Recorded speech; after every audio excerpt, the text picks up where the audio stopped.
22nd, 2019 edition. As always, I'm your host, Northernlion. It's not the Northernlion Live Super Show today. Let me rephrase. It's the Northernlion Live solo stream. The Northernlion Live sorta stream. Boy, I sure am looking forward to recurring Wednesday co-host Alpaca Patrol. Well, I have some good news for you today. Robert is resting, so that when he returns to the show, he can return at 110% capacity without overloading his spark plugs, cerebral cortexes, myelin sheaths, etc., etc., etc. Rest up, little Robert. He jacked off too hard? I would never comment on that. But you saw the post of me on my own subreddit. You saw the comment. This is what happens when you masturbate too much. I've always said, kids these days, their only single sole purpose in life is masturbating. And if you masturbate too much, anything could happen. I'm going to be doing a solo show today. We're going to start with Enter the Gungeon, because it's a nice warm-up. It's a fun game. Following that, we're going to be playing Gladiabots. It's almost like, on Tuesday, we used to play like some new games. We didn't play a new game last Tuesday, or yesterday, which really is the last Tuesday. So we're going to play Gladiabots on today's show. Finally, I don't know what we're going to play. It's a bit of a flex period because it might be like, Gungeon could be an hour and 20 minutes long. You never know what's going to be available in that last slot. Let me load up Gungeon here. I did watch, I watched Cobalt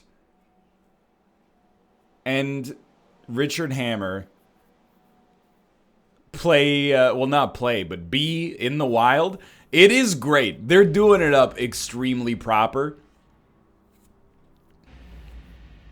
It kind of blew me away when I saw Cobalt take a branch and peel the bark off of it and then use an axe to get to the dry tinder on the inside of the branch so that they could use it to make a fire. I was like, dude, they didn't just drop themselves in the woods. They know to some extent what they're doing. It's going to be an interesting show for sure. And they're doing it for 6 days. That's crazy. It's not looking too good, to be honest. Well, I mean, it's nerds versus nature. I mean, if they just, started the stream and they already had an electric lean-to set up, it wouldn't be much of a versus, would it? It'd be like nerds dominate nature. They also didn't bring food, right? Except for emergency rations.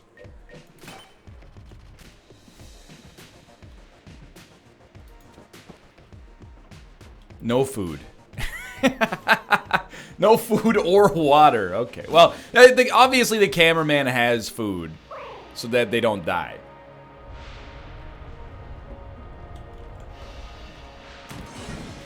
They're not going to put themselves in a situation where they could actually pass away. But, hey! They have mushrooms that they foraged. Okay, maybe they will put themselves in a situation where they can actually pass away, but increases the speed at which guns can be reloaded.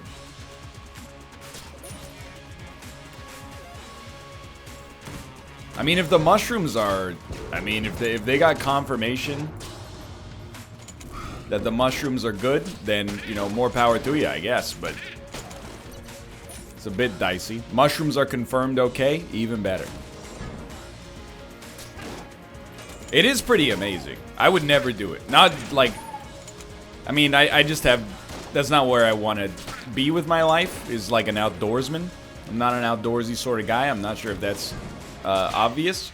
So watching them go through it is the closest I will come to living that survivalist lifestyle. I'm telling, we were talking about it back when they were brainstorming Nerds versus Nature. I'll tell you, my best survival skill, like if I was in a nerds versus nature situation, and you're gonna laugh because you're gonna think this is incorrect, but I can withstand a lot of mental aggravation. I can withstand a lot of discomfort and unpleasantness and, you know, torture before I start to bring everybody else's morale down. That's really what it comes down to. You might not know it from Team Unity, but like if we don't eat for 2 days and people start to be like, you know, getting a little hungry, I'd be like, getting hungry. Like I feel like I could help bring morale up. Now, in terms of the value of that in a survival situation is relatively low, probably. Oh, do you hear this cat, dude? But at least it's not nothing. Everyone else, please stop singing. You're wasting precious calories. Yeah, well, that's okay, because I don't mind stealing bread from the mouths of decadence.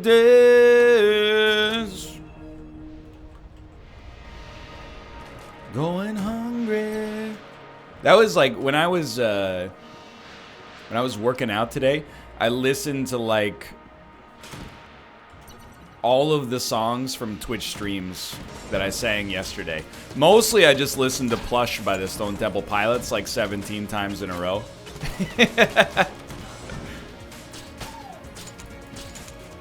That song is a real slapper, dude. That song slaps to an extraordinary degree. My passive is Oiled Cylinder for faster reloading. I did not listen to Je t'aime, moi non plus. That's because I don't need to listen to it again. I already have the definitive version is already locked in my head. Tu veux retiens.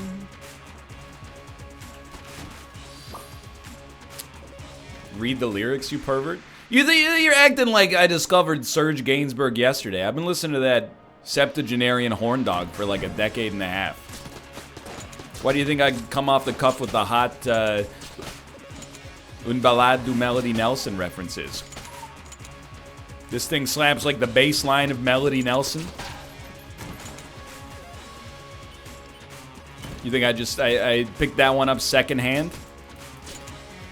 I don't think so. Okay. We're gonna fight the boss with the crossbow. It'll work. It is a very good album. The people don't think they're always like, you know, funkiest music ever made. Oh, it's gotta be, you know, Shining Star. You're my shining star, no matter who you are. Funkiest music ever made. Serge Gainsbourg's 27-minute album, Une Histoire du Melody Nelson.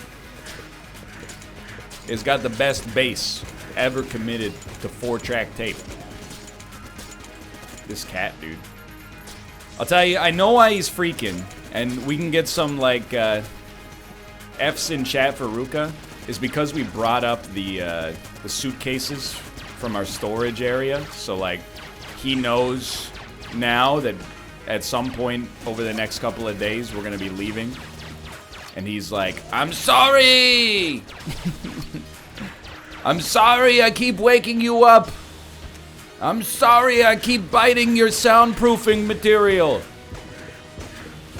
But it's too late. I've already rode off. On the grass.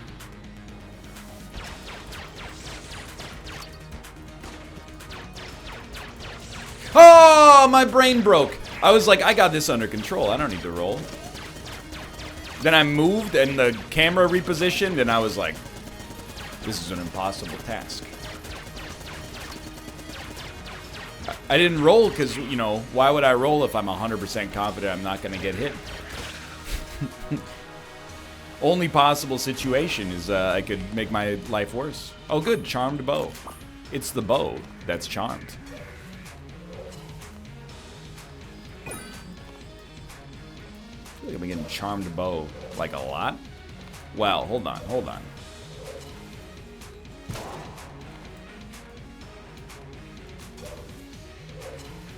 I'm gonna have to break the red chest.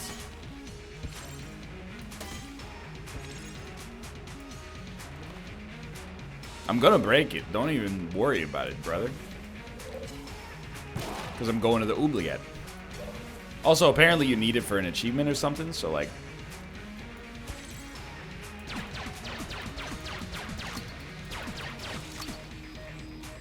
I can't believe you would say, fuck the rat fight. The rat fight is like the greatest, it's the best boss probably in any roguelite ever made. You guys are going, no, no, no. I have no remorse. I didn't have a single neuron in my cerebral cortex that was going like, oh, I regret doing this. I got ice in my veins. I'm headed down.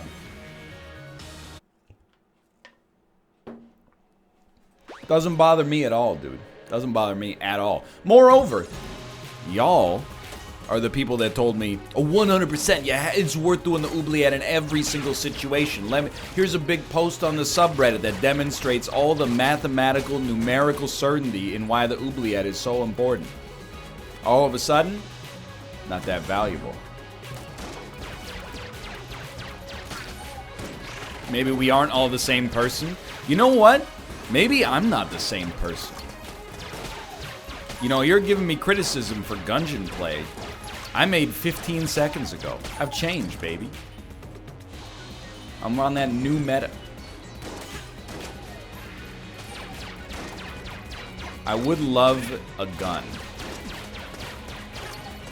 I'm playing Gungeon, yeah.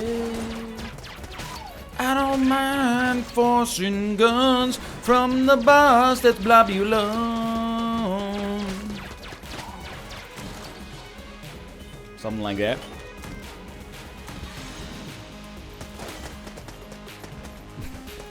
It sort of works. You know what? It doesn't sort of work. It 100% works.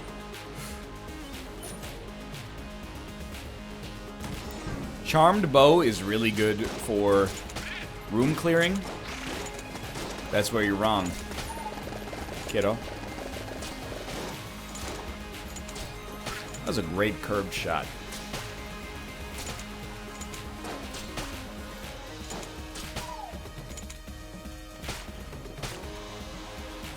It's better than the default gun.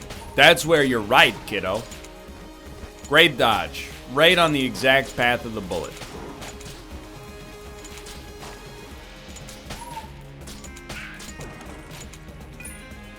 Charmed bow is really good at going into the gun muncher. That's where you're right, kiddo. Are you a supporter of Cobalt's journey to the wilderness? Well,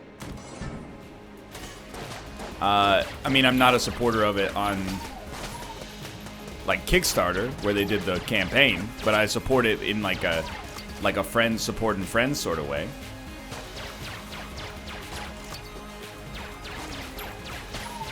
I did ask them, I said, hey guys, you got like a pretty cool stream event happening, but unfortunately like it's in my time slot. It would be really nice if you guys could just postpone it a little bit. I mean, I'm like going away for a week. If you could just start it then, that would be, I mean, that would be ideal for me. But they said, they didn't really, I mean, answer me at all, because I never sent that message in the first place, but... Is that money going to the community, or are they pocketing it? What do you mean, is it going to the community? Like, you think you're gonna get paid to watch them stream from the wilderness?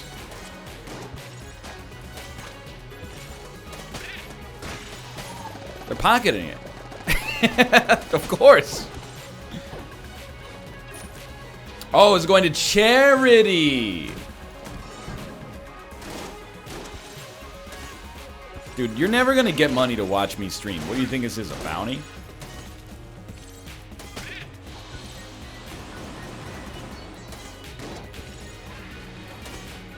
That would be 10 out of 10 entertainment.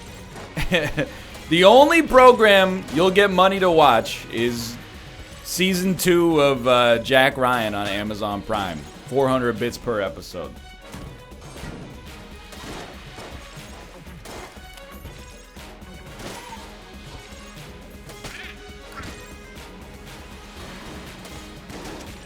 This cat, man, he's going wild. Jack Ryan was good anyway? That's what I heard, but I haven't watched it on Amazon Prime yet. I've been too busy watching The Hunt for Red October. Yo, thank you for the keys. And also, BuzzFeed Unsolved. It's a funny show. Those guys have got a good rapport. You know what Netflix needs, or sorry, what Amazon Prime needs is more shows about people in jail. I've been watching a lot of those.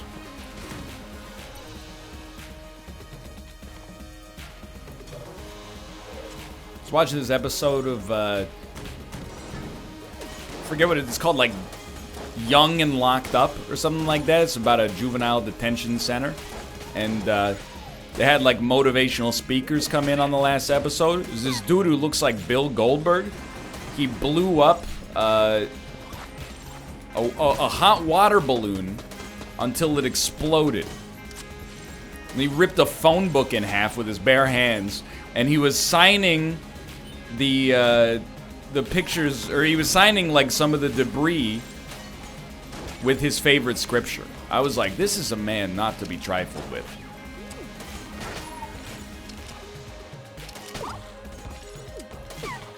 I was very impressed.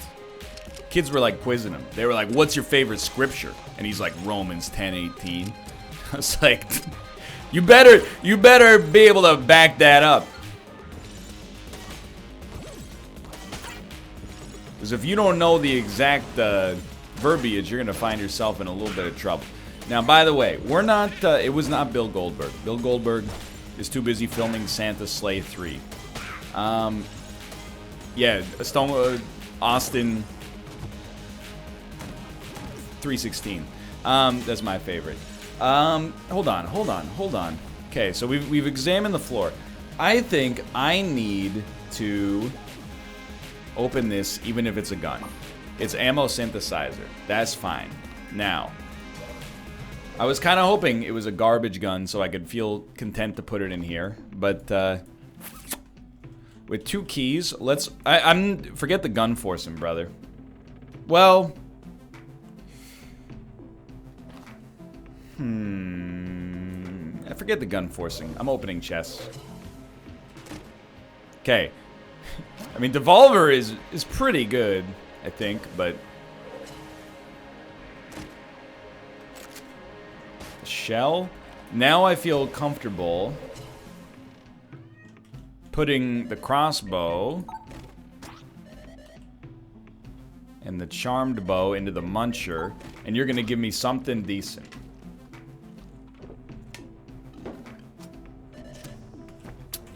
Wow.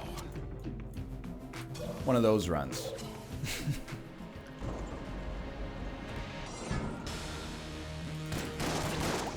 Winchester is, I mean, it could be worse.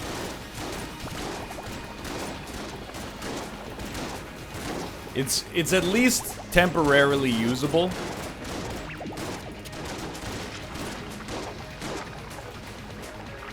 To be honest, this might be sacrilege, but I would rather have Winchester than crossbow at this point, probably. The thing is, like, everyone, especially the professional Gungeon streamers like Corey, wait, is he still here? This will tailor the way that I describe this next situation. They'll try to tell you, oh, the game is so hard. I have to fight the rat. It's so difficult. But once you, like, even though this run is garbage, if we beat the rat, the runs always become automatic wins. You get so much loot for destroying the rat that it's like a guaranteed victory. NL, wax wings, right? Yeah. NL, do you like the Shangri-Las? What do they sing? What do the Shangri-Las sing? Do they sing, ain't no mountain high, ain't no valley low? Oh, they sing Leader of the Pack. Dude, we did it's embarrassing for sure. But my my 7th grade teacher was a huge drama nerd. So we performed a bunch of musicals, which was horrible because in 8th grade, I sounded like I did, or like I do right now.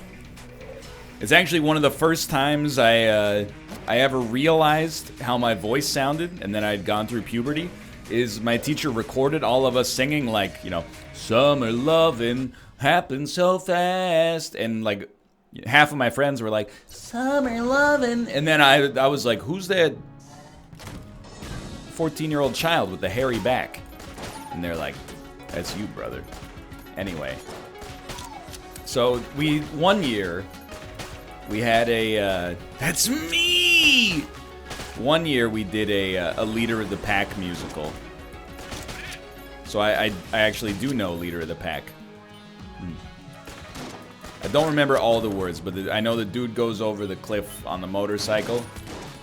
She turned back and asked me why, but all I could do was cry. I'm sorry I hurt you, the leader of the pack. Vroom, vroom. There's a lot of motorcycle sounds in the background. Leader of the pack, now he's gone. Well, free secret room. Thanks, Crest. He's the leader of the pack. You know him well. He's finally back to go to hell.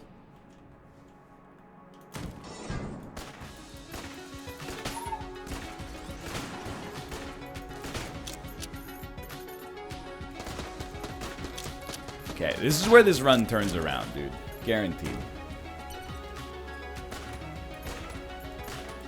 The exact same thing happened to me, except I said, who is that awful laugh? And it was me. You know, it's a... Growing up is weird. You know, you wake up one day, you don't notice things are different. And then people go like, did you get taller? And then you measure yourself and you're like, yeah, I grew 8 inches over the course of the past 6 weeks. What's up with that?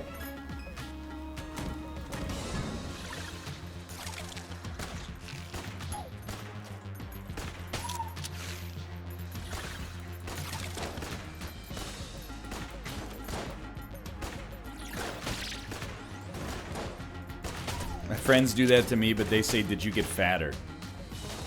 Well, did you? Look, it's a pertinent question to see if his friends are gaslighting him or if they're looking out for his overall well-being. Indeed, I did. Oh, see?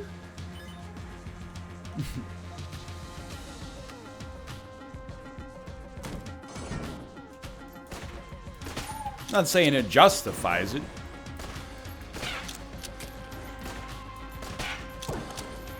Saying there's a slight difference.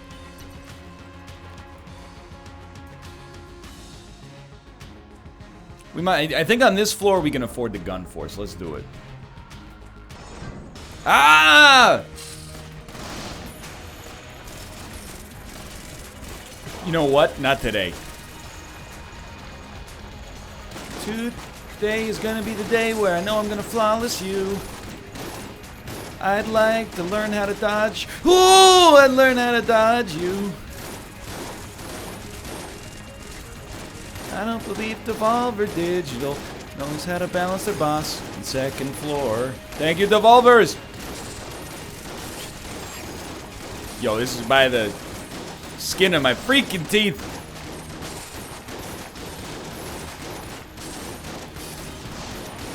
He's done it. Easy. Easy! Terrible gun, though.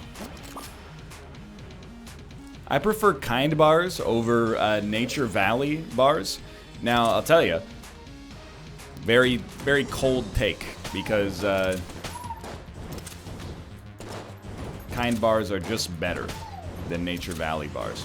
Nature Valley bars have a serious competitive advantage. I mean this very genuinely. I can get 4 boxes of Nature Valley granola bars for $10. That's insane. It doesn't make any sense to me. Each box has 5 bags in it. Each bag has 2 bars. You're paying like 4 cents a bar. So I understand why Nature Valley sell. I mean, that's why I was buying them for a long time. But don't buy them anymore. Kind bars, just better. And then, you know, just eating protein bars instead. I'll admit it, fiscally is a bigger ask for sure, but dude, chamber gun is good. There's no way we can afford it though.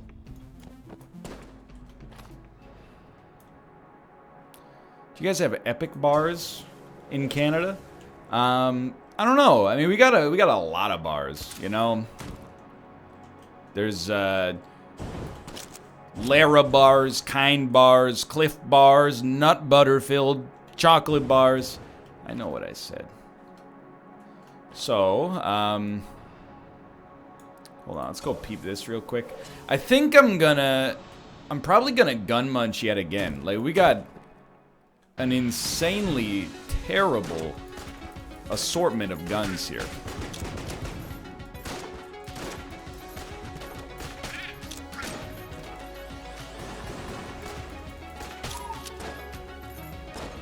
I think we gotta munch those guns. Agreed. Munch those guns!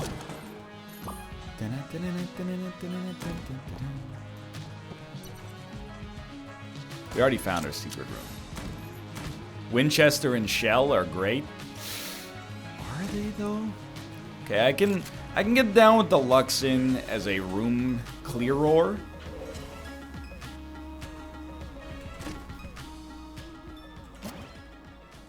I don't know about the ghost bullets, but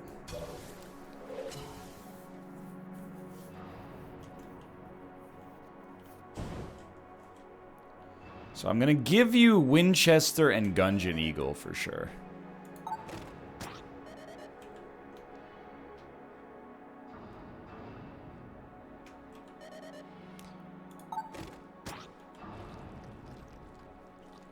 What do you got for me? Snowballer, I think, is also fine. I think it's fine. I'm not super disappointed here. Please illuminate for me, how am I gonna get to the secret room with 11 casings and no blanks? Can't be done.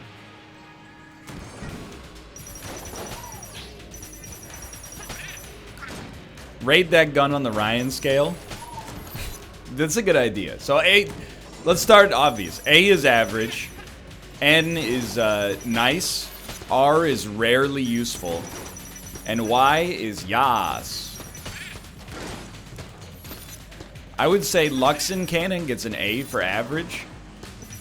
And the Snowballer gets an N for nice.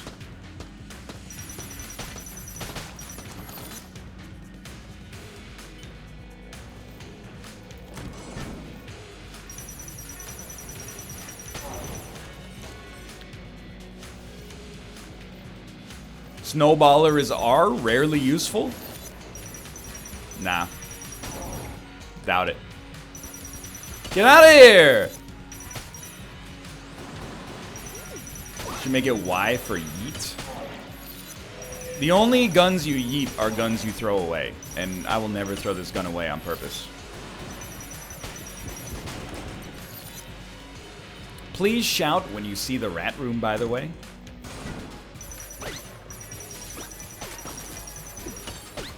Could use the help. The one thing I'll say about this run right now, ooh, I appreciate the key, and also, we got the ability to fly. You could be in a worse situation. The ability to fly was a pretty solid pickup. You can shout it to yourself if you want. You don't have to shout it to me. We did get Keylord.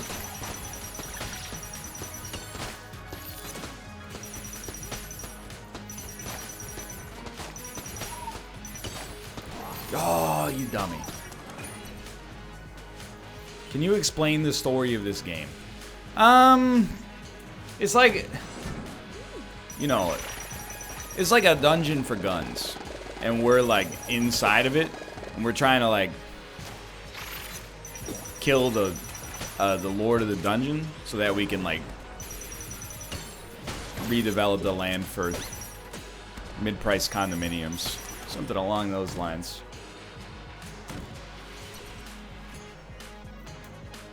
Let's do it. Remember, we can't use blanks. We probably could use a blank, but I don't want to make a habit of it.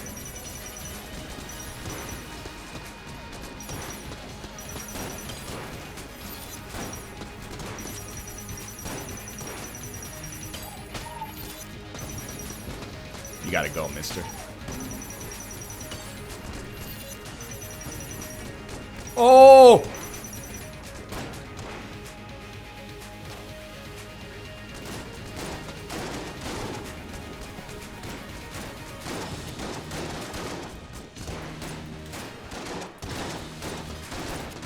Yeah, that's fair. This was a bit of a long shot to begin with.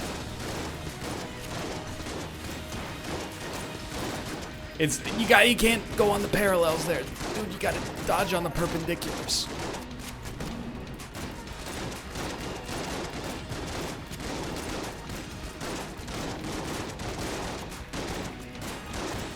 Okay, I'm begging you for a gun strong enough to beat the rat. It's probably our best boss gun, but still pretty bad, I think.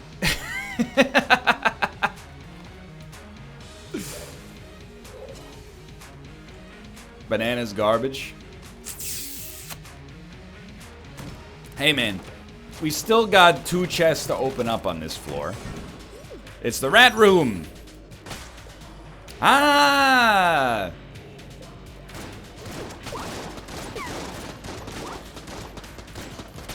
Oops, I literally just shot the rat for no reason, but no big deal.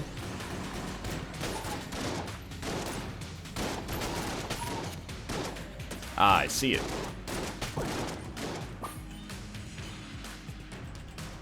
Still, we're definitely gonna have the casings necessary to get 2 chests.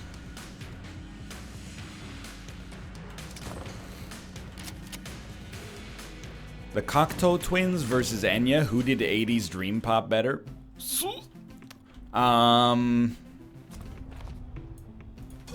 Definitely the Cocteau Twins.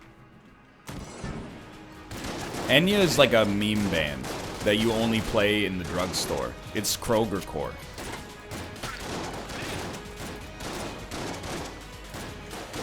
You guys remember, it probably depends where and when you grew up, but like, oh, thank you for the raid, Kate. I just noticed, sorry for my dereliction. You guys remember there used to be like these weird electronic, like stations in drugstores, and there would be like 20 different sounds on them, and when you press the button, you could get a little preview of the sound. So like some of them would be like, you know, whale sounds. You click on the button and it goes like, some of them would be like a rainforest. Whatever happened to those, dude? Or those huge racks of posters. They were like enormous pages you could flip through.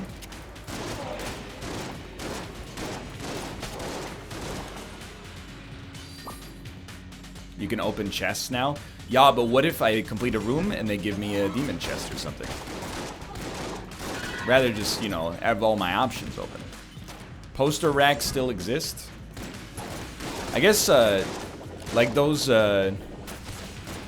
department stores that tended to have those, kind of like, it's not that they don't exist in Canada anymore, but like, you know, Target went out of business here in like a month. And then, yo, Kate. Whew, 5 gifted subscriptions for 5 years of anniversary. Oh, thank you. Thank you. It is our 5-year anniversary today. Composite gun.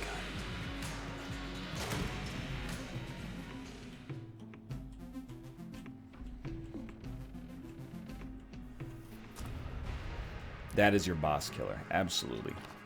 I think it's good enough to beat the rat.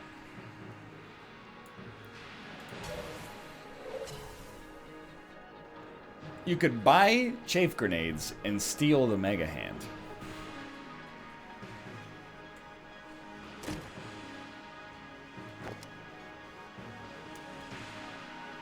This makes bullets miss us. I remember. I don't think I'm gonna steal the Mega Hand.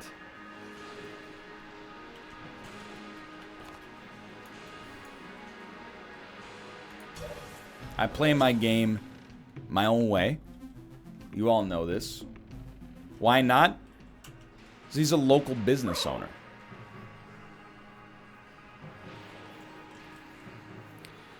Yeah, we got date night plans.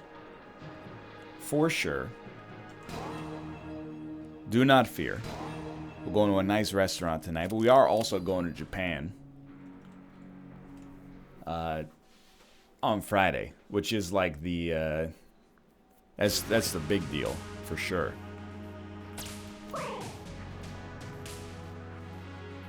Okay, so we're going up.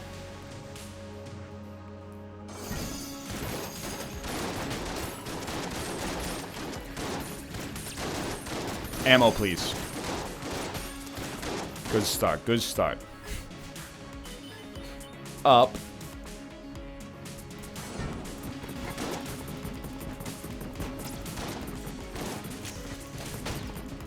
Devolve them, please. Dude, we're so lucky we have devolver bullets. So we actually stand a chance to kill strong enemies.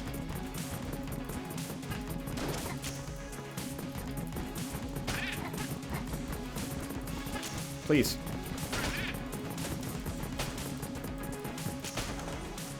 Right.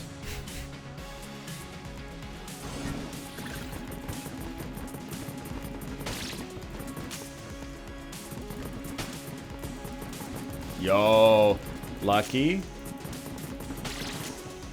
Up.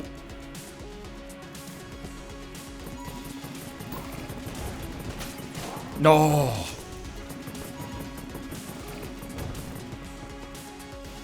He lived? How?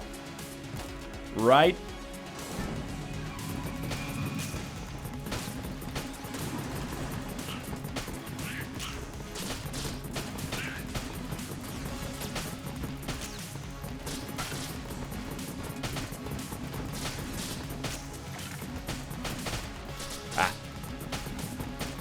Please.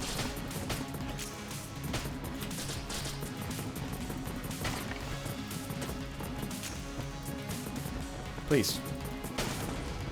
Honestly, like a pretty good rat floor considering our garbage loadout.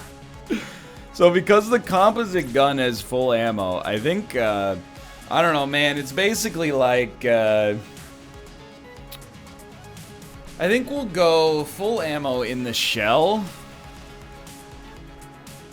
So we'll take half ammo with the Luxon cannon. Go back to the shell, grab full ammo. Opposite gun. Good God. We can always use the banana as necessary.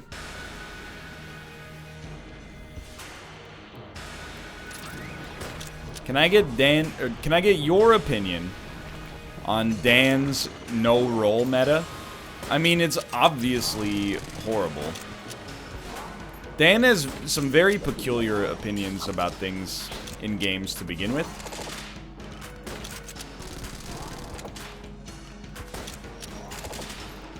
We can fly, so the poison's not that big of a deal. That's fair. I mean, if anything, rolling is like extremely overpowered in Gungeon. In my opinion, at least. Okay, still gonna be a little tough. Only have 17 ammo.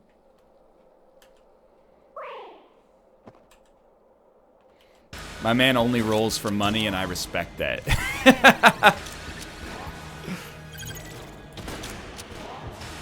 Well, dude, the composite gun. I mean, What can you say that hasn't already been said? It's got some great stuff going on.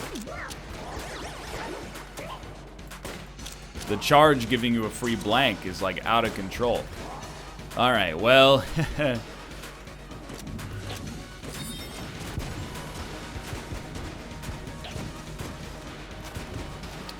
Find the banana works a little bit better when it actually hits.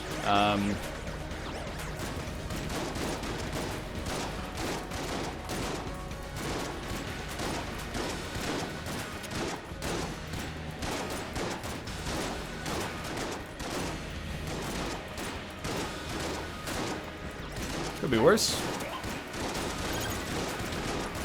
Just don't like that attack right now. Just don't like that one.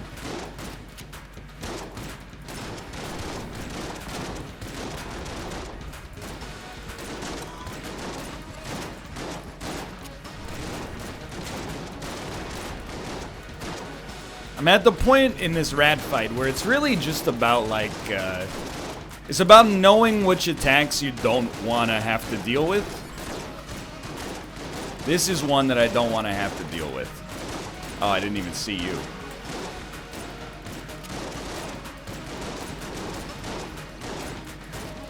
Little Rav, do not fear. You didn't miss much.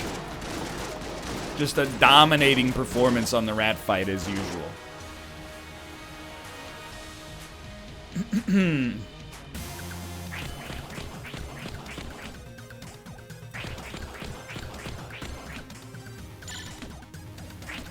Come on. Should counter you.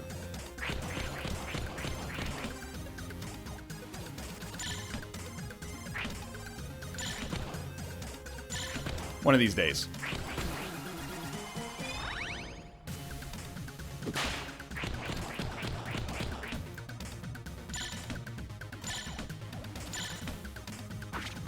Not bad.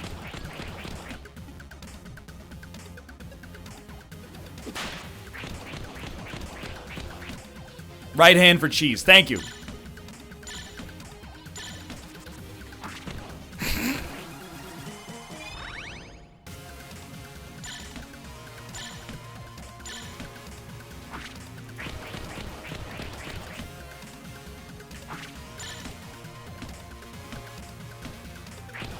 Right hand for cheese.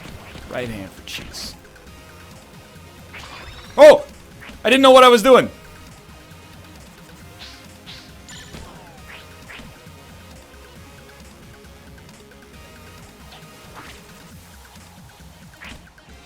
Oh! I just hit him with an instinctive left.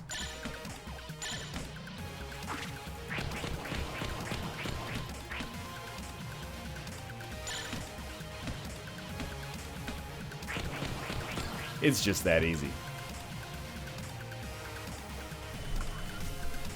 It's supposed to be hard or something. That's what I've heard. Alrighty. Now, carry me. Vorpal gun. Pretty solid. Briefcase full of cash. I'm freaking loaded. Cursed bullets. Synergizes with Devolver? No, Luxon cannon. Teleporter prototype is fine. There's a lot of spacebar items, but we'll stick with what a thrill.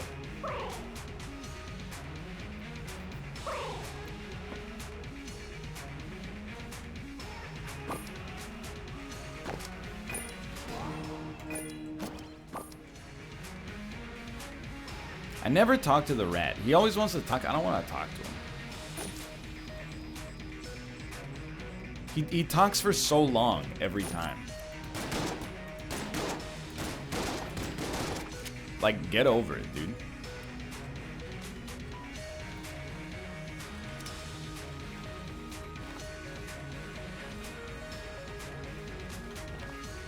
Okay, take my guans. I also think, obviously, take the junk. And, what if I give you the cash? Because I already have the cash. Just give you the free Samsonite. Then, whenever you're playing this game on Twitch, you go top right. Oh! We seem to get this every time, but I still love it. Even though we get it on every run, it's still sick.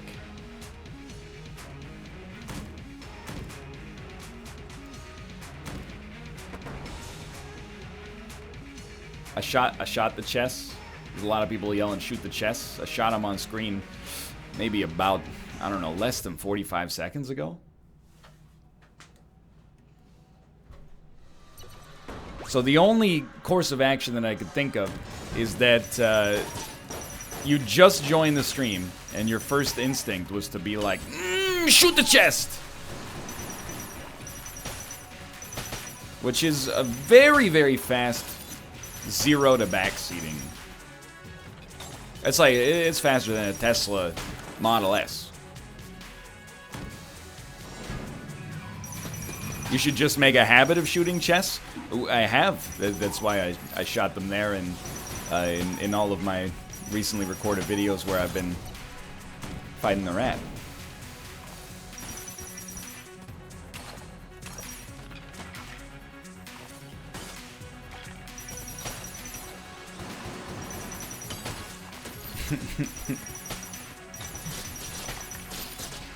You are right, though. You should shoot the chest.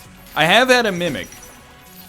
Only one, I think, but I mean, it's obviously still worth doing it. In my defense, I don't watch your content. I'm too busy watching your stream. That's fair. I can't be mad about that.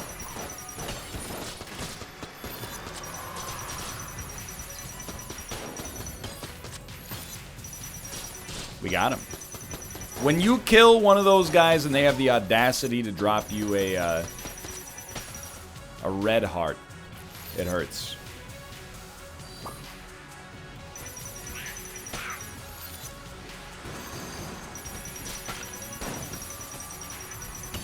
I used What a Thrill?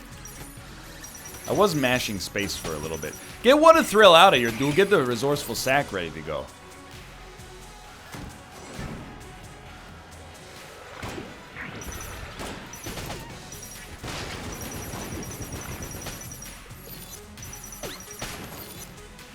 Recording more Tarky tomorrow? Oh, I don't want to spoil it, okay? Mathis came back from, who freaking knows, Lilac Con, and he says, hey fellas, want to play Tarkov tomorrow? And I nearly jumped out of my chair. I said, now we got a squad!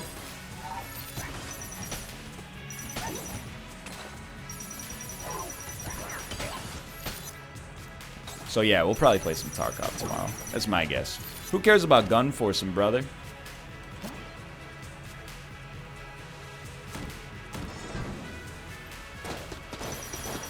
Played some Tarkov last night, too. I regaled Daniel on his stream with a story about me playing Tarkov last night. And it's not his fault, you know. There's a lot of messages in chat, mostly because he said, chat, please spam Y or N if you thought NL would ever play Tarkov in his entire life. Right as I was getting to the punchline. So I spawned on Interchange last night on a PMC run with a sniper rifle just to clear out my garbage inventory. And I got in a fight one-on-one with another human being, right? He's like on the loading ramps. I'm against the fence of the back wall. We're going kunk, kunk, kunk, shooting at each other, moving positions, shooting at each other, moving positions. No, thank you. We're fighting. I know. Oh, you know what? We can hold it. Might as well. Eventually, I must have tagged him because he started sprinting. And he's sprinting up a ramp is like 150 meters away from me. Never in my life would I thought I'd be able to make the shot. Looked down the iron sights, popped him right in the dome piece. Fell over like a sack of potatoes. But even still, you're like, did I get him? Or did he just get... Did he just, like, do a drop shot? You know, is he just waiting there for me? But anyway, I went over. He was dead. He was in a hilarious position. I looted him. Exited. And then when I exited the game, Nikita, the Tarkov troll engine, gave me an experience debuff as a penalty for doing a quote-unquote run-through. Which is where, you know, you load up the game... We use Vorpal. And you don't even try to loot or do anything. You just run straight to the exit. They give you a huge experience debuff for the run that you just did. It's like, excuse me, sir. I murdered a man, stole all of his equipment, went to exfil, and you had the nerve to suggest that I was a run-through? Anyway. Yeah, why would they put bugs in their game? To be fair, if you watched yesterday's show, you know that when I play Interchange, the big feature of the map is that there's an enormous mall. I tend not to enter the mall that much because, there's enemies in there. So instead, I loot around the outskirts, shoot towards the middle, and then get the heck out of town.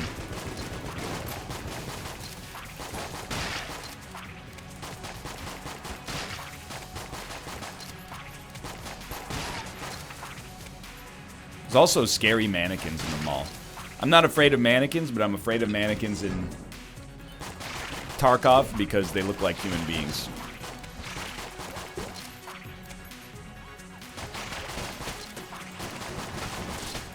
Egg Drill just tweeted? Well, it's not possible because I am Egg Drill, so doesn't really make any sense how he could tweet right now.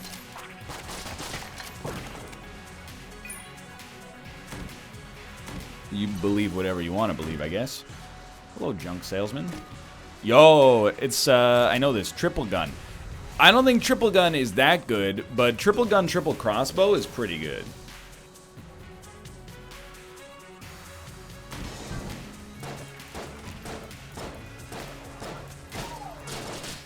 I should have switched. I mean, there's a lot of things, but we should have switched to Fortune's favor there. It's just a tough thing to do in the moment.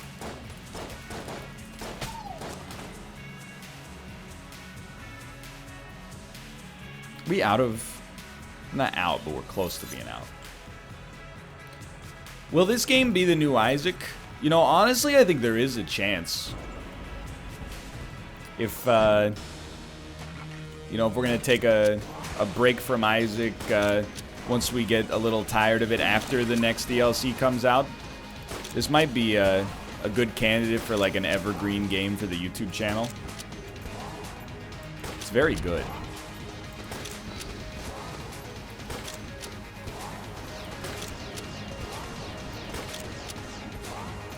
This gun is a little OP. And that's why I love to use it.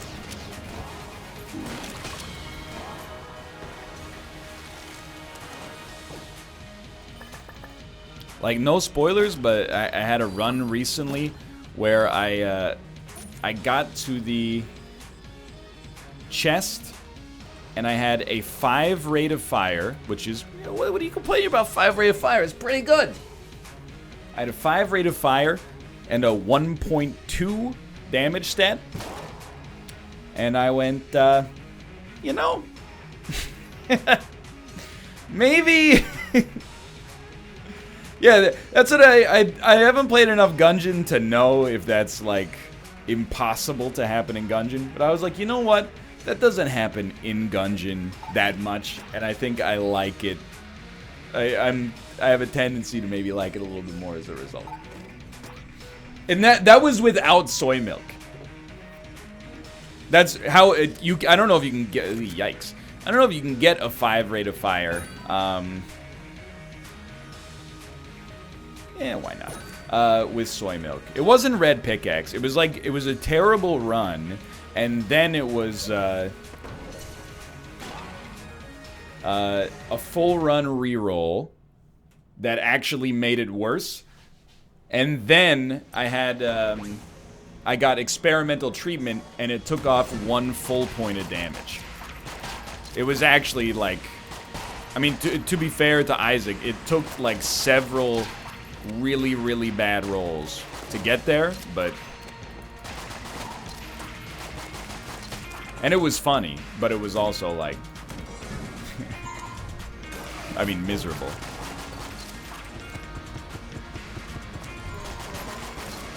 I don't believe it. Is it a cat photo? I did not see the photo. Was it taken after I started streaming?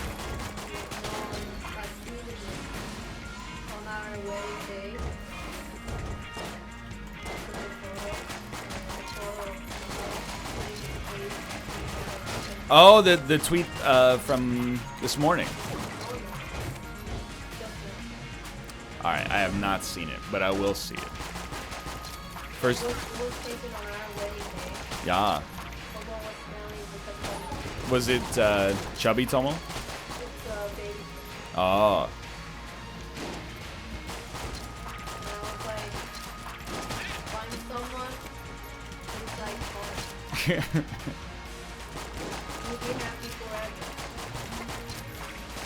Are you hold? Oh, you're holding Ruka. I was like, if you're holding Tomo right now, that's like an amazing situation. Because my man does not like to be held. He's in the room? I got a tunnel vision on the advanced Dragon. This, you know, people doubt Ruka's intelligence. As soon as I brought the suitcase up, he was like meowing at the door like, where are you going? He might be smarter than some of the people in the Okay, now don't say that. Only I can say that.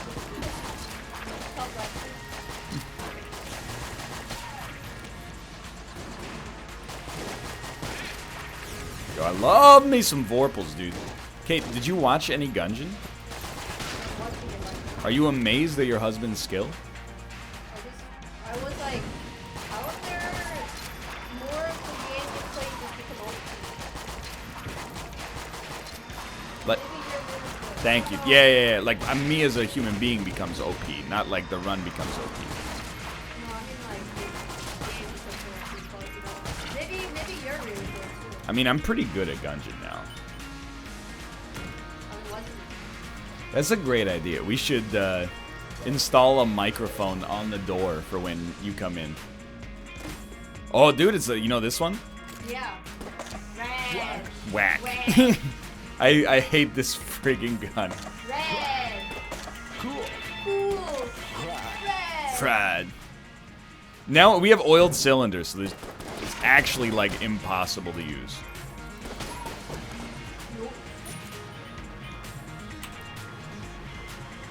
Oh, it refilled for free. Thank you. Okay, you ready? Ready? Here we go. He's done it! I have to do a double left click. It's the only way to do. Okay, you ready? It's not possible. It's not. It can't be done.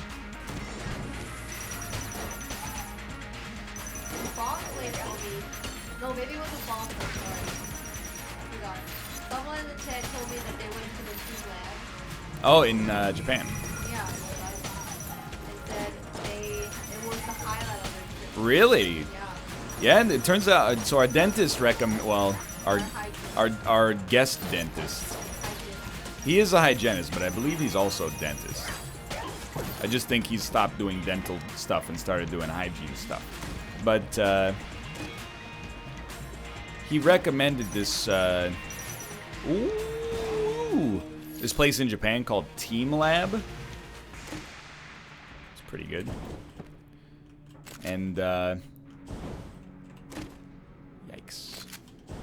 He was like, you gotta go to Team Lab. And you know, when you get recommended stuff, sometimes it's like, you know, people recommend you stuff that sucks. Not to be rude, but you gotta do your own research. So we did our own research, and it was like, hey, you know, it looks like this place is pretty cool. So everything we've heard about it from then has been like, you know, you gotta go to this place. It owns. Well, I mean, it's not like he said go to Japan and go to this place. We told him we were going to Japan, and he was like, if you're going to Japan, you gotta go check out Team Lab. I'll tell you, he did not say it like that, though. Our dental hygienist is very forceful. You look here forceful. I basically bought the ticket because I felt like if we don't go to Team Lab, when we go to Japan this time, He's gonna scrape harder. he's not gonna clean our teeth as much as he could, you know? I mean, he was, you know, when he was like, go to Team Lab, I was like, ha, and he's like, no, go and tell me about it. And it was like, no. He's like, you better go and tell me about it. He wrote it down. He was like, you see, TEAM, LAB, Team Lab. I'm like, I mean, I understood how belly works and all I appreciate it because I thought he said Kim Lab the entire time. So Would they sell kimchi in there or something? I don't know. Maybe it's a seaweed-based laboratory or something.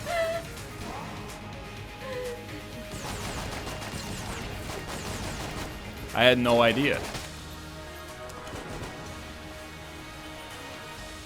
Yo, I needed this key. What's the weird Metroid room that we got still available here?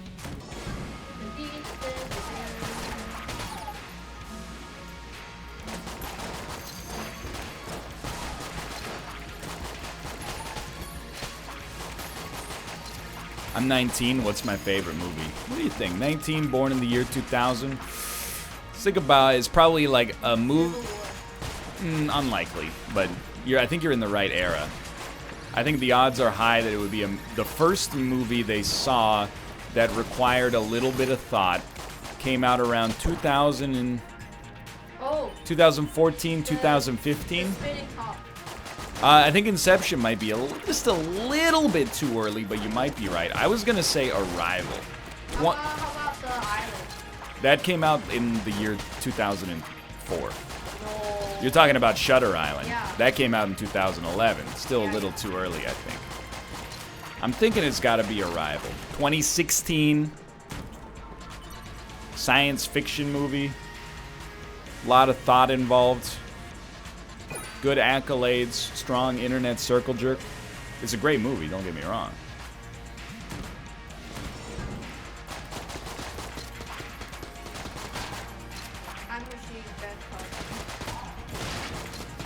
Hot tub time machine?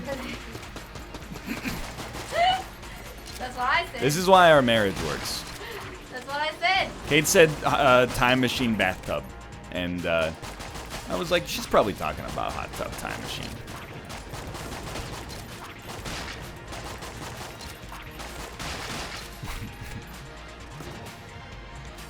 I'm gonna tell you. What's the difference? I'm gonna... I'd be a little surprised if we beat the advanced Dragon here. Composite gun's great, but it doesn't have the DPS necessary to finish the job. We'll get a lot of value out of it, but still. I'm not saying it's going to be like a decimation. I think it'll be close.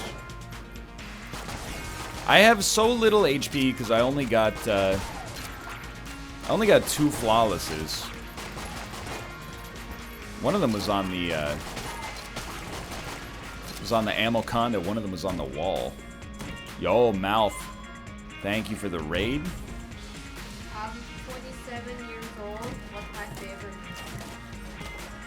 I don't know Kate's favorite movie. Yeah, I do. It's Spirited Away, right? It is Yeah. true. My favorite movie ever. I mean, it's a great movie. Spirited Away defines. It's a fantastic film. Can't be denied.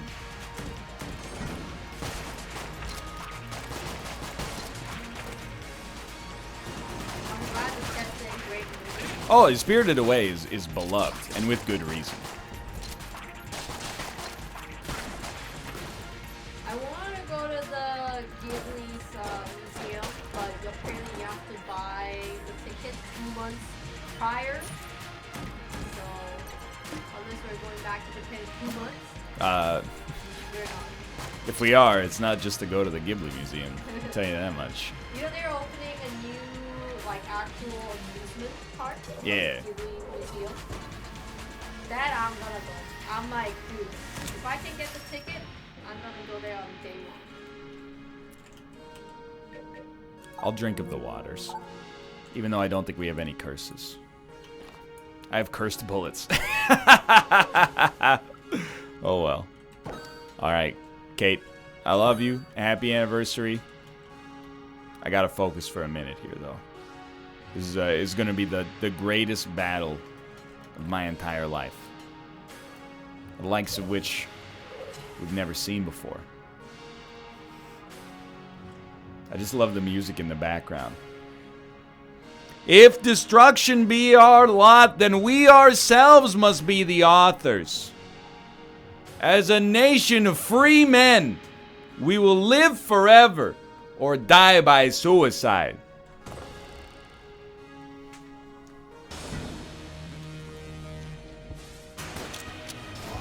Save composite. Great idea.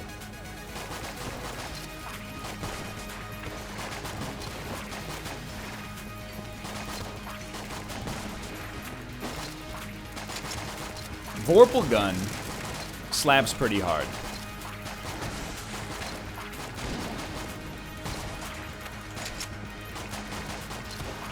What's the best American-made animation film, and why is it Kubo and the Two Strings?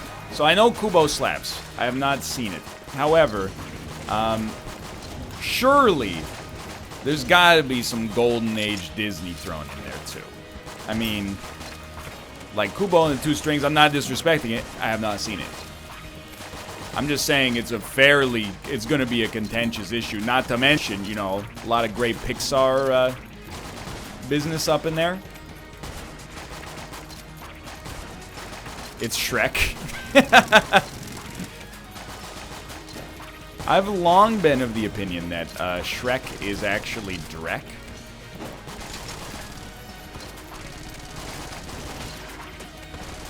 Help.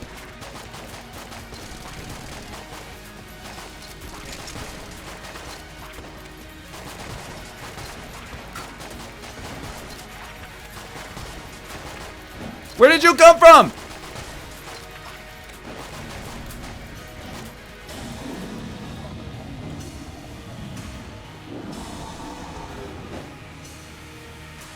I'll fire a composite gun shot. Well, that's not the composite gun. Just to make this phase a little easier.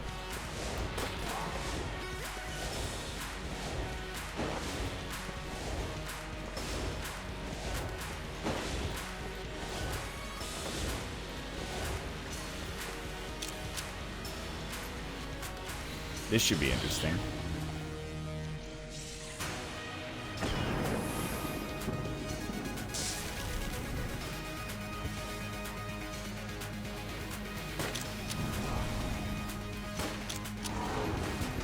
$36 bullets gives us a decent amount of support.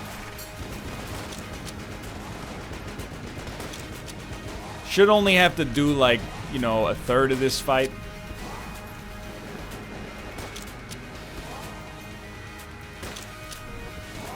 Maybe 2/3. You gotta. This is a very good point. We could save a few to neutralize some knives.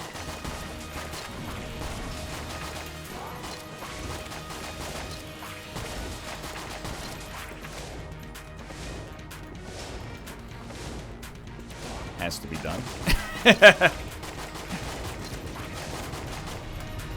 Lucky me.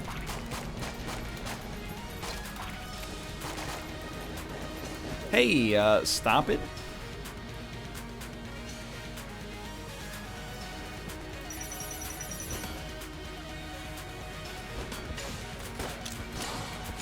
I didn't do it right.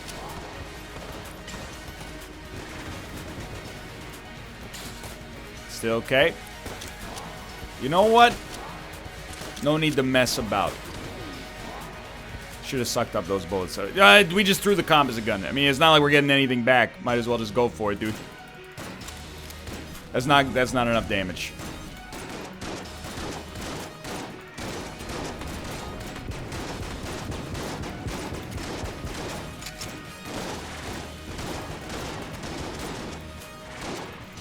Well, okay, it's gonna be a problem.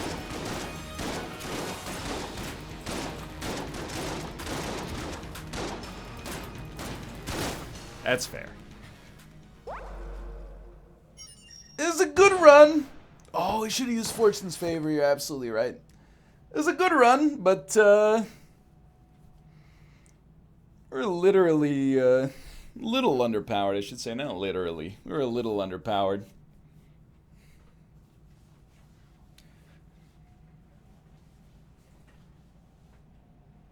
Advanced Dragon is pretty tough. Killed by Dragon, that's a little bit of an understatement. Could have used the cool gun. Brother, there is 0% chance I was going to get that reloaded twice in a row in the middle of the fight. with oiled cylinder active. That's like out of control. Anyway, we'll be back in a couple of minutes. Gonna get Gladiabots set up, and I'll see you then.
A Story of a Toy by Freedom Trail Studio.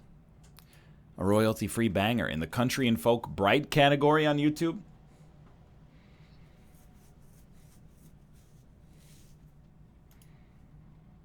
Gladiabots. Give me a 1920 by 1080 Gladiabots AI Combat Arena. If you're not familiar with Gladiabots, I played it like 2 years ago, 2.5 years ago. It's a game where you have a robot and you, I don't want to say the P word, you issue a set of instructions that control the behavior of your robot, and then you compete with other robots to accomplish tasks. It's really cool, and it came out on Steam today, I think. I played like the ancient beta version way back in the day. It's kind of like DAE Rocket League. It's a good way to describe it. Hold on, it's loading up right now. Yeah, that's true. It's the opposite of auto chess. It's manual chess.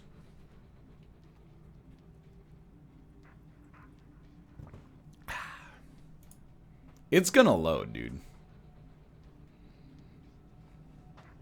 Right now, it's not having a great time loading.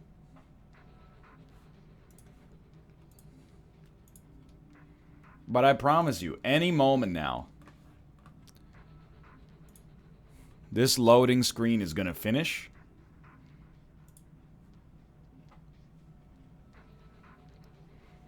It has been stuck there for quite some time.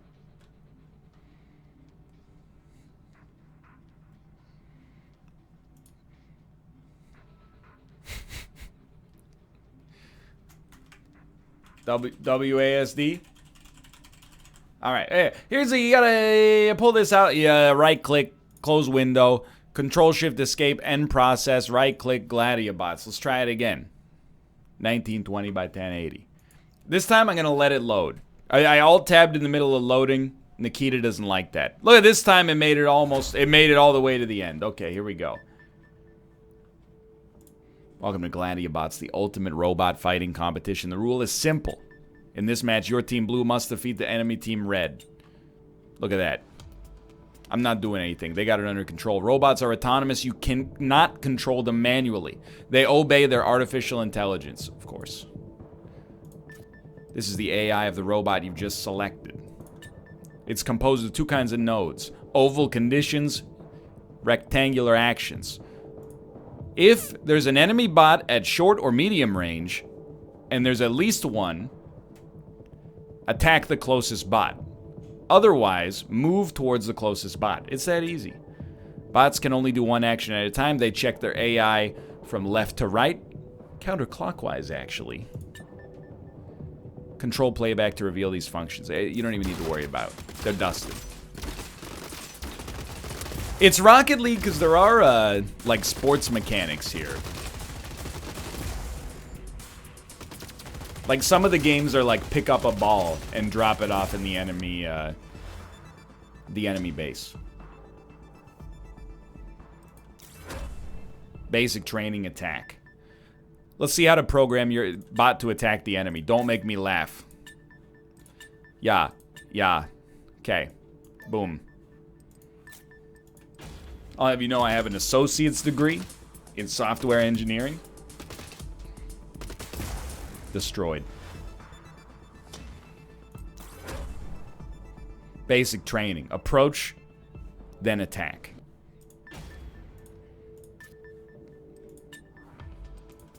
Okay. So, here's the deal. Attack closest enemy bot at short range or medium range. You got to put this over here.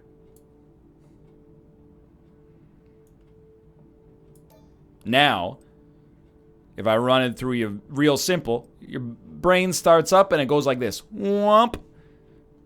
Attack the closest enemy bot. But if there is no enemy bot, well, actually, I think maybe we should do it like... I might have screwed it up. Whatever. I did click through the tutorial very fast. Oh, no, it works. It works. Easy money. Genius plays. Basic training. Use your shield. Your robot is now equipped with a shield. It absorbs damage before its health is impacted. If your shield doesn't receive any damage, it will automatically regenerate. So what we might want to do, now that I think about it, is have this robot engage while its shield is up, and then retreat until its shield is up. Or is full again, I should say. Oh, no, you're just going to get bodied. You don't want to do it like this. These two enemies are too strong. Look at that. Can't be done. Let's flee from the enemy if your shield is empty. This is a condition. Other nodes can be linked below it. They will then be checked if the condition is valid. Okay, so if myself empty shield, run away. Let's check that as the first possible option here. So step one, if our shield's empty, bounce, brother. If there's an enemy, shoot him. If there's not an enemy, move towards them. Or if there's not an enemy in range, move towards the closest enemy. All right. Have at it. Okay. His shield's empty. Back it up. Back it up. Then you walk it back in. Then you walk it out. Then you walk it back in. It's just that easy. How could you expect to possibly compete with me? I have a shield. That's endless health bars. It's infinite HP. Okay, that time you probably could have just finished him off. But you know what?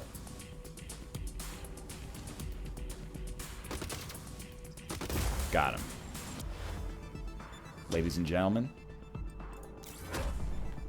Attack. Do it yourself. Okay, don't make me laugh. the same one we had earlier. Give me a drag. We're going to create an action condition. The action is going to be attack. We're going to attack enemy bot based on closest. Apply. Now we just got a very simple condition. You're just going to attack enemy bots, whether they're near you or not. This game it has leaderboards. I'm not sure if it has PvP, but I actually think it does. That was something that was coming when I played the beta, so it's probably in by now, I think. Approach, then attack. Okay. So, attack closest enemy bot, or move towards closest enemy bot. It's just that easy. Attack if there's an enemy. If not, move towards your enemy. Play against another DAE Lord. This is one of those games where when you play against the AI, you feel pretty good. But I'm sure if you play online, it's an absolute nightmare. It's like playing competitive Factorio.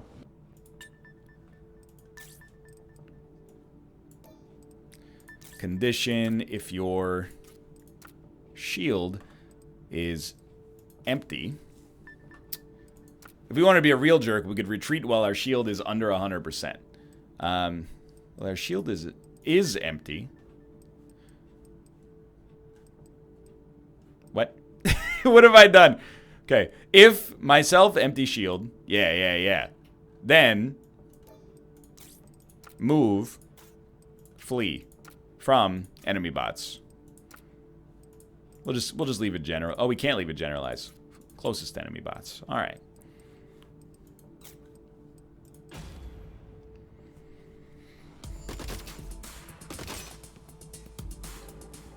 Easy. Coward move. There's nothing cowardice about living, brother. I agree. Fast forward. Very sensible approach.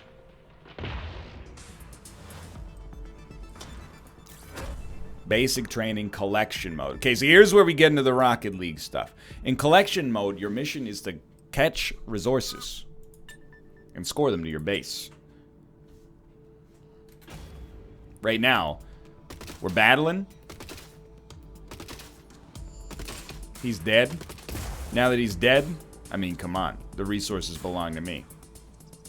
So obviously, like, you don't do anything here. So let's get our tree going. All right. So, if there's enemies close, shoot them. If there's no enemies close, move close enough. If you're carrying a resource, take it to your goal. Sure. Catch closest resource.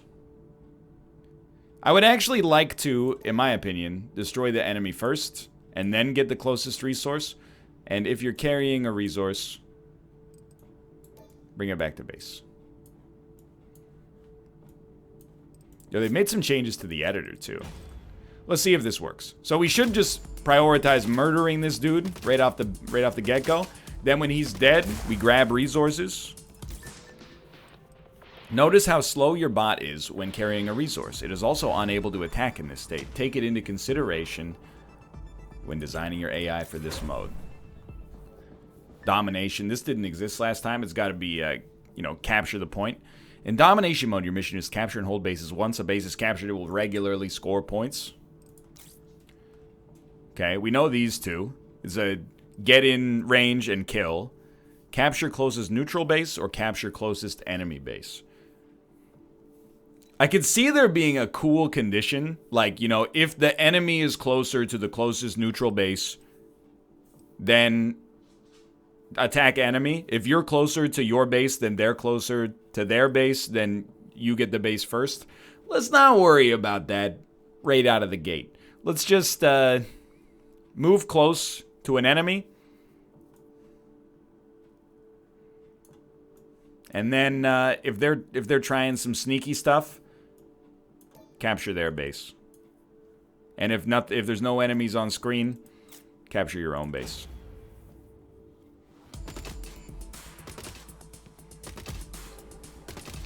So the good news is he's dead.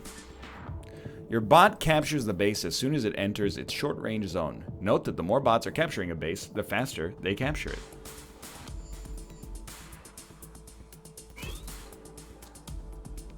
Excuse me, sir. The base is now captured and will start scoring points. He's actually the greatest player.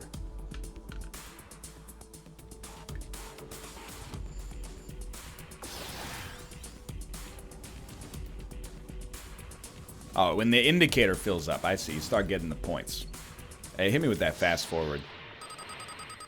We almost Braziled them. That must be the end of the tutorial because I just got an achievement. Alright, put me on campaign. Nah. Put me on campaign.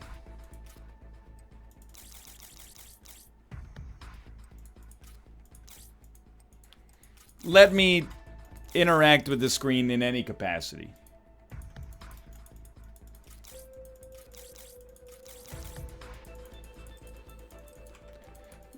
Would you kindly let me go back to the main menu?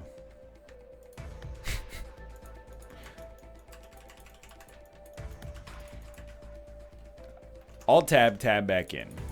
No, I think I gotta Alt-F4 this son of a gun. It's okay.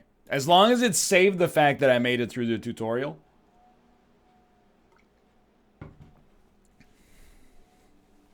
It did. Thank God. I think, honestly, what happened is, you know, there was the icon down in the bottom right. That was like, you know, it said it was communicating with the server. Maybe the server's down for testing or something. And then it just froze after that.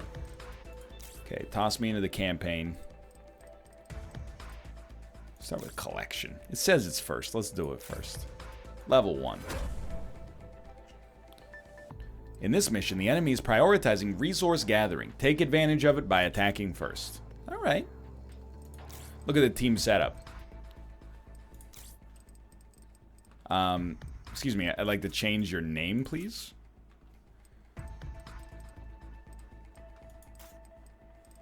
If I could go back, customize. Copy skin, paste skin. No.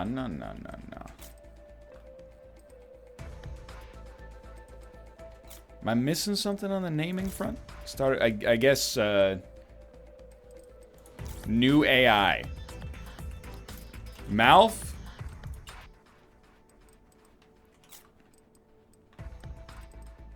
I'd like to delete these, please. Dan? Austin?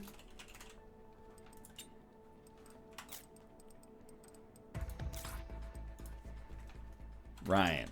All right. So, it's so obvious. Even a child could understand it. Austin is singularly concerned about eliminating enemies. Daniel is singularly concerned about looting. Mouth is a mix between the two. And Ryan, he's just a wild true execute random function.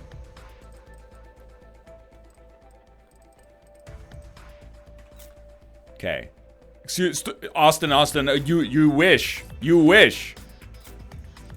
Okay. Give me an Austin. Give me a Dan. Give me a Mouth. And give me a Ryan. Look at this. Okay, we got Team Unity. Now, let's get it started. Austin's behavior tree. It's oh so simple. This is, there's only a couple of behaviors you need. Good lord. Attack the closest enemy bot. Apply. Okay. Maybe you should apply a filter. Like, where are they?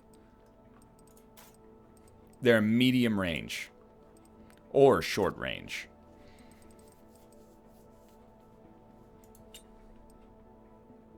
Good. Otherwise, you're going to move towards the closest enemy. It's just that simple. All right. So we should have 4 Austins right out of the gate just to see how they work. But I think Austin, let's just make sure that my man's good to go here right off the bat. Oh, look at he's going nuts. I've seen Austin take out an entire enemy squad before. Look at the kill count. Well, it's pretty easy because none of the AI shoot back. That's fine. Don't make me laugh. You should. I was doing something called a test. Maybe you should delete the code editor. All right. So Dan, he's singularly concerned with looting. Okay, it's very simple. So his action is just well, conditional. Start resources. Hold on. This one needs to go. Cancel this one. Daniel. Condition. If you are carrying resource, if you are not carrying resource, then catch closest resource. It's just that easy. If you are carrying closest resource, then deliver resource to closest ally base. This is Dan's brain at all times. If I have loot, yeah, if not looting, loot. Let's see if it works. So Dan immediately zeroes in. There's a striped shirt with his name on it right over here. It's a long walk back to the closest enemy or the closest allied base, but still, let's see. Is a team with Austin and Dan alone capable of victory against a squad of 4 loot vultures? The answer to this question, unfortunately, appears to be no, but it's definitely a lot better than it used to be. See, you need all the team unity together in order to make this work. You go back to the team setup. You get the linchpin, Mouth. Mouth is the easiest man on the planet to code because he's the most true to human existence. Here's what you do. Mouth, I'm drawing it out on a piece of paper in front of me right now. If there's no enemy in medium range, so if he doesn't see an enemy, loot. If an enemy's in medium range, zero in and crush him. So let's draw that out on the scope here. Is a condition. If an enemy bot is in medium range or short range, because we don't want them to, like, if they get into medium range and then they get closer to us and they're shooting us with a shotgun, we don't want to stop shooting. Then you're going to attack closest enemy bot. It's that simple. Well, I don't think we need a range filter for this one, honestly, because the closest enemy bot will be in medium range or short range, but you're right. It's probably better to future-proof your conditions like such. Okay, but if there is not an enemy within medium and short range, you should also have him drop loot under that condition. You geniuses. You're going to drop your loot. And then hold on.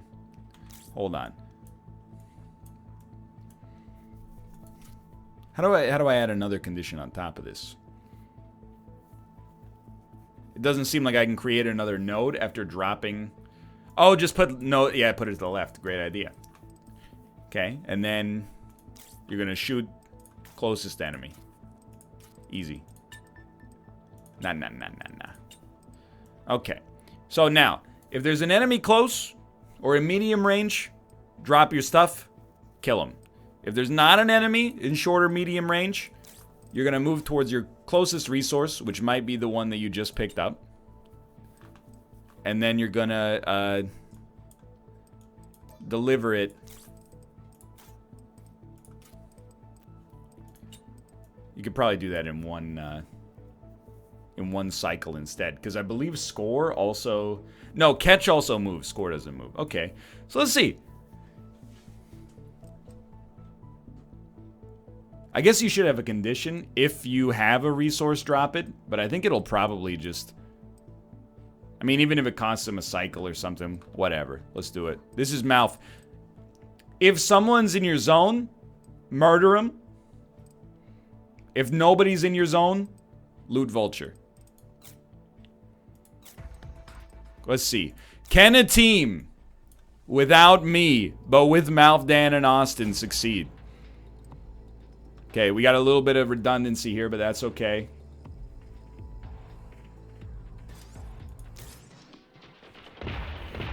It's not even going to be close. It turns out I am completely useless. Or am I? Yo, maybe I'm not. We lost. Adding Mouth to the team actually made it worse. Hold on. What happened there?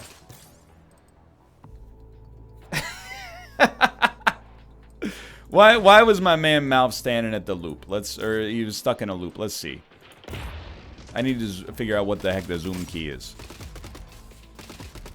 So Mouth is... That's Dan. This is Austin. This is Mouth. Mouth standing at the loot. He's picking up and dropping it endlessly.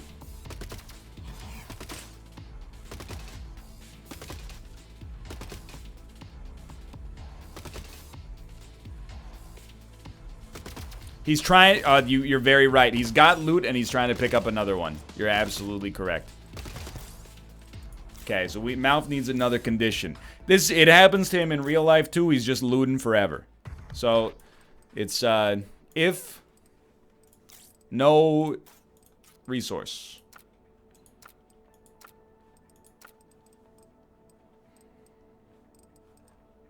Hold on, I think I did this one backwards. It's a condition is you. It's if you have a resource, yeah. If you're not carrying a resource, go get one. Go get it! Alright, this might work, to be honest.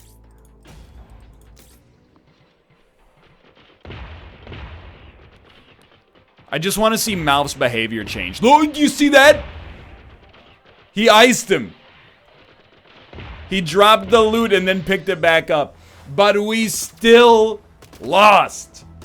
Because Team Unity, without all 4 members, is incapable of getting the job done. Dan needs some optimization. Because Dan's problem is when there's no loot left, he stands still. So... Score close. And this would be like if there's no resource close to the enemy base, then you're gonna move towards closest enemy bot.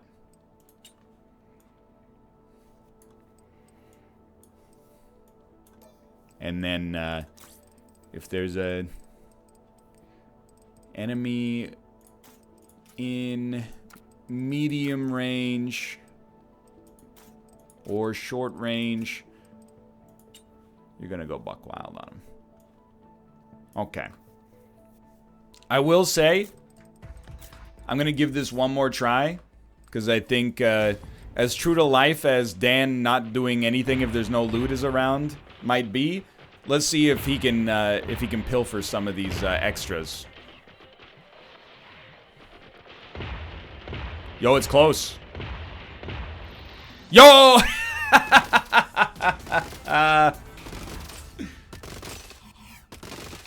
An optimized Daniel allows the team to work, but hold on. Obviously, I gotta put myself in here. Now, we needed a couple more things. Austin, if I could customize him, obviously, he's gotta be... Excuse me. I would just like to change his color slot. I mean, I don't have a lot of gold right now, so you're kind of... Oh, okay. There you go. Austin will make him a gray. Daniel, obviously...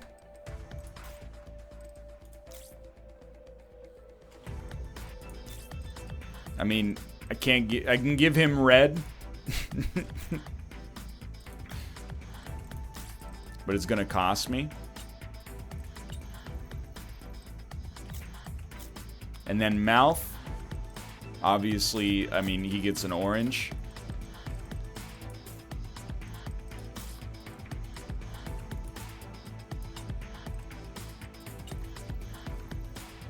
And then, I guess I'll just be default for now. Eggshell. Now, me personally, I gotta see. Trying to think of, you know, what my behavior would be. I honestly think I'm just kind of like, you know, we can just do the very basic. Always move towards closest enemy, no matter what. Follow Austin. Dude, that's actually, I am like support class. Hold on. Is there a follow? And we could, trying to think. We could have like follow closest teammate, but we would have move towards ally. Move towards ally bot. But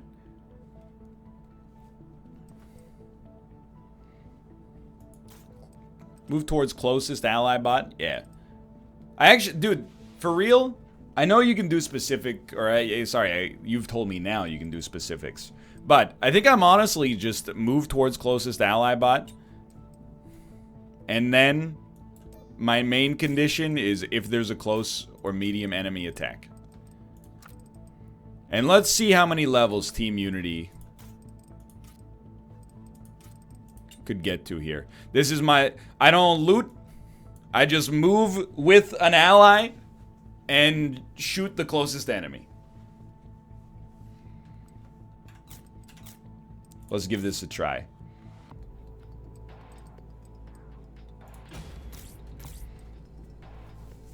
Alright, so Austin's already zeroed in. Oh, there's a boy 200 in the forest. Me, Mouth, and Dan just chilling.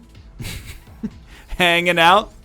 Me and Mouth going to grab some loot. Don't worry, brother, I'll cover you. Now, is an enemy gonna make it into my wheelhouse? Austin's like, what are you doing? Help me! Okay, now don't... Dude, I'm escorting Mouth, okay? He's got an M24... Oh, got one.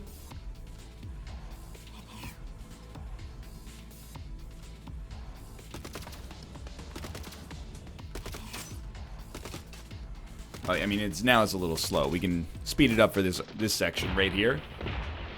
Oh, look at this. All of Team Unity. Bodying them. It does help that they don't shoot back. Yo, me and Mouth. Laying down some support. Daniel picking up 12 Red Bulls.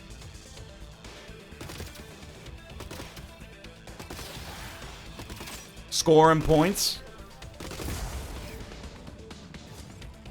Man, I feel like this is too realistic of an interpretation of Team Unity. Because I'm watching and I'm like, dude, I'm doing nothing.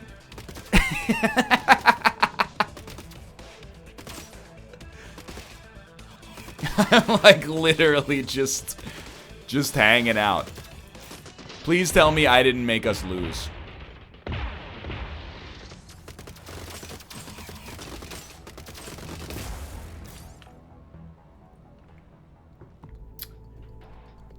Well, all right.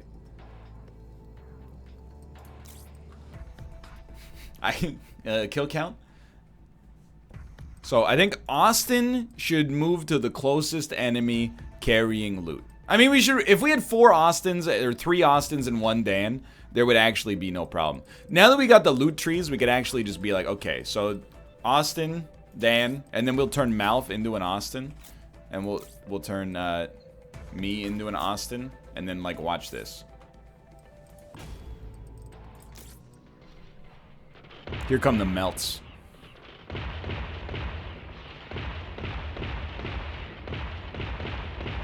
It's a disaster.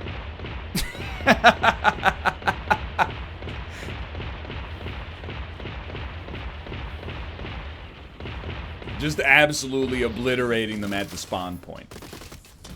See, some games are maybe a little bit better for an Austin and Dan combination. Let's move on to the next one. This time, the enemy will try to eliminate your team before gathering resources. Use what you learned during your training and save your shield to avoid that. Well, let's just see. Triple Austin and Dan.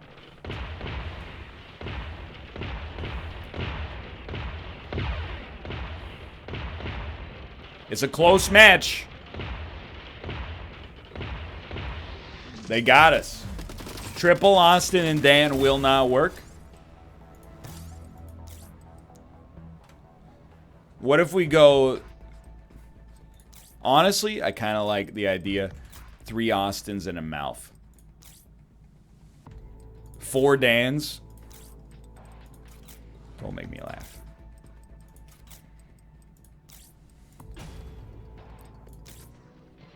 Yeah, we could have Austin could save his vest. That's true. He does do that in Unity on occasion.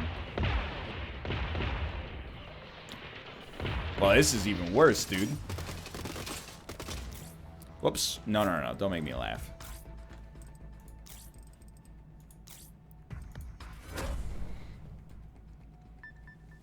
Four Ryans that just follow each other. 3 Mouth and 1 Austin? No. It's just every once in a while you gotta rework Austin's behavior tree. Look, this is all Austin needs in order to win. If you see an enemy, shoot. Otherwise, move towards an enemy you can shoot. The next thing Austin needs is a condition that's just, you know, if his shield is 0, flee from closest enemy. Yeah. This might be enough. Actually, I think you're right. If we could rework this condition, if your shield is empty or at 1 to 25%. And let's just try 3 Austin and Mouth. Still probably will not work. We got... Oh, but Mouth just bodied with their team's loot goblin. Yo, it's closer, though. Oh, dude, we were so close. We almost had him. Alright, so I think you could also have Austin's behavior tree is going to focus on attacking, moving towards the closest enemy carrying loot. So move towards the closest enemy that is carrying a resource. And attack the closest enemy bot. Well, we have to think about this a little because, like, if your shield's fine, you're going to attack the closest enemy bot. Otherwise, you're going to move towards the closest enemy bot with resources. No, we still have to do it like this. Attack the closest enemy bot. I mean, you could add another condition. If they have resources. If they don't have resources, just ignore them. But if no enemies have resources, then you're just going to add in a move towards closest enemy bot. Yeah, I guess you could have him loot, but...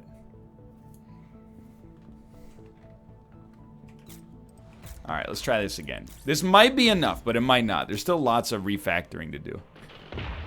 So Austin's will hunt exclusively the loot lords. We got absolutely destroyed. Oh, okay, he's not attacking other enemies. Turned back on enemies he was fighting. Okay. Okay, so if there's no enemy, move towards closest enemy bot. Oh, I mean, we could just toss in attack an enemy that's in short or medium range.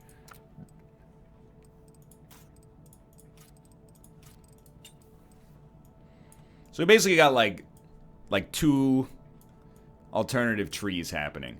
So it's like, if your shield sucks, run away. If your shield doesn't suck and there's a bot that's close carrying loot, crush him. If not, move towards a boss that's carrying loot. Or a bot that's carrying loot. If there's no bot carrying loot, attack the closest enemy bot in general. Otherwise, move towards any enemy bot.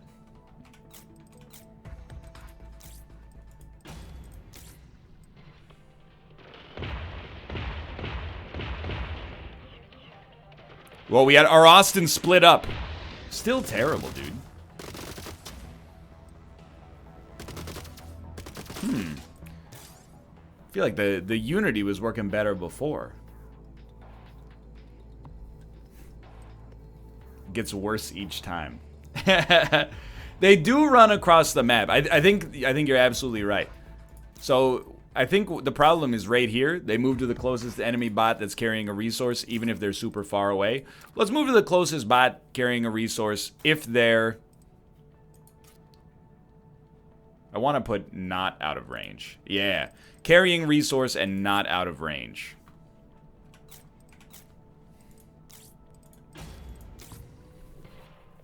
So they shouldn't go across the map anymore. Mouth is getting bodied, but we got a good spawn killing setup here. They eventually got the numbers on us, but it's better. It's better.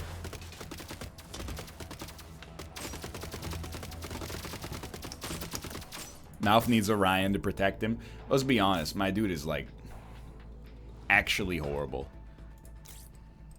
I mean, we could try removing this one. See how that affects it. They'll be more likely to die, but they'll be a little bit more aggressive. Otherwise, I'm going back to the drawing board.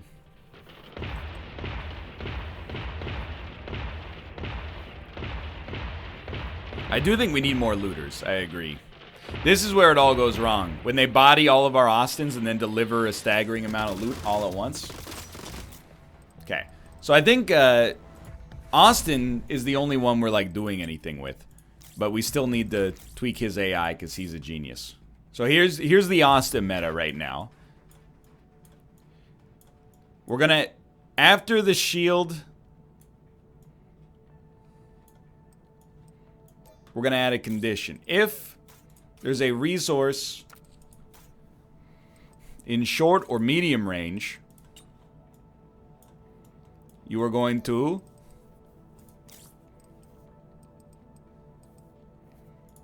score, well, catch the resource,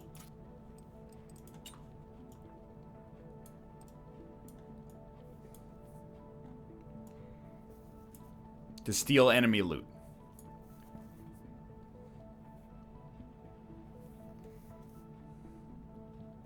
If there's a resource at short or medium range. Yeah, right. And you're not holding the resource. Very good point.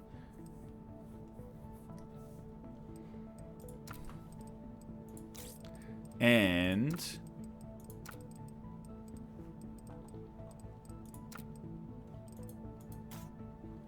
well, I'm actually thinking, like... go pick up the resource. Well, I mean, okay, hold on. Delete this. Add another condition. And you don't have a resource.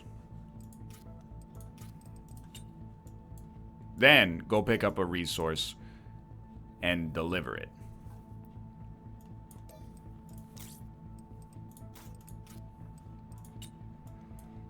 But you should still drop it if you're being attacked.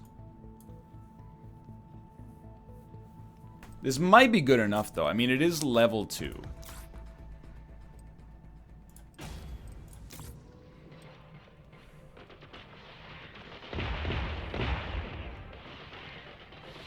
It's way worse. Alright. Here's what we're gonna do. Edit. You're gone. New AI. Looter? There's only 2 types of people in these games, okay? You got looters. And you got shooters. That's all you need. We're gonna have 2 looters. And 2 shooters. Now, a looter.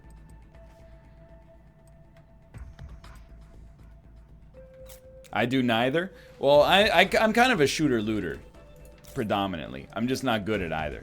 A looter, if you're not holding a resource, oops.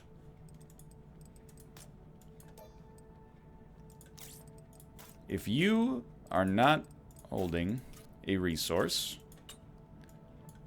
then you are going to move towards the closest resource.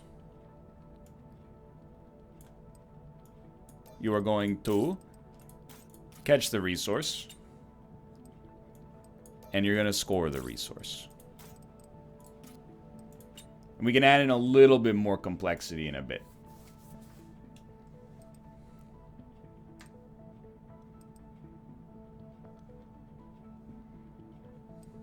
This is the right order. Except I do need the... Yeah, you're right. If you're not carrying a resource, yunk. Yunk. And score. Wait a minute, now I got myself confused. You're not carrying a resource, move towards it. Ah, yeah. Okay, cancel. This one should be connected up here. Alright. Easy money. There's only 2 behaviors. If you don't have a resource, pick one up. I guess you don't even need, because catch also moves. Catch it, and then score it. Easy. So that's a looter. We'll probably need him to shoot as well, but let's start it like that. Shooters. I kind of want you to stay close.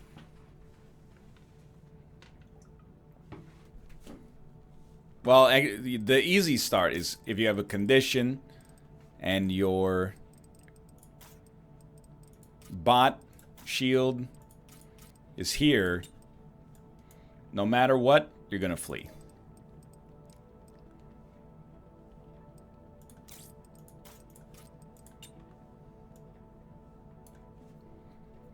But then I want shooters to follow looters. So, always move towards an ally bot that has a resource. Okay. This might leave a looter unfollowed for now, but move towards closest ally bot that's carrying resource. Easy. But if there's an enemy that's in short or medium range, attack them.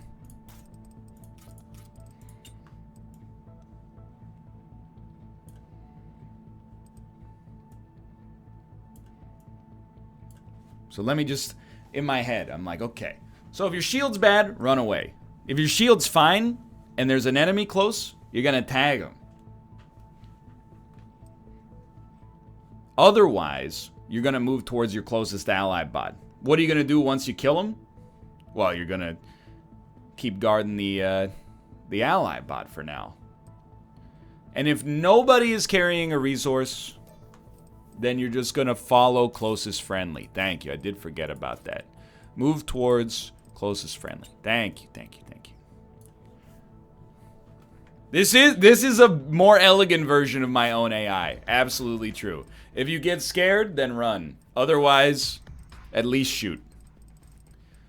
Alright, so we got a shooter and a looter next to each other. Let's give it a try. Alright, so we got one big problem here. Our shooters are following each other.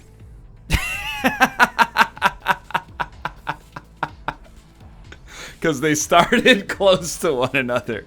But that's okay, they caught up eventually. Alright, I'm watching this in slow-mo.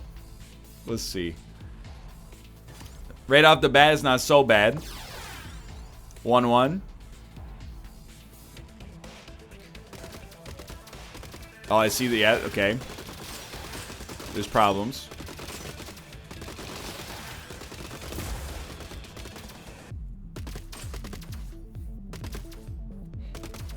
Please, shoot.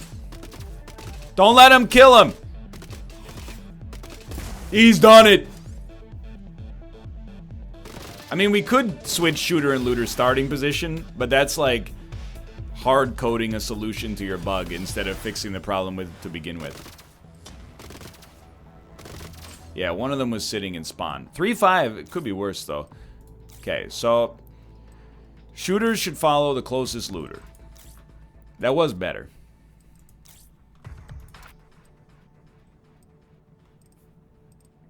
How do you... Myself ally?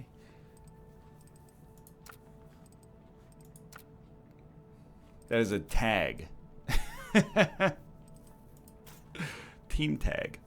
How do you put a tag on an enemy? You should use it. Oh, bot class. Oh, but my custom classes are not in there, unfortunately. But I see your point.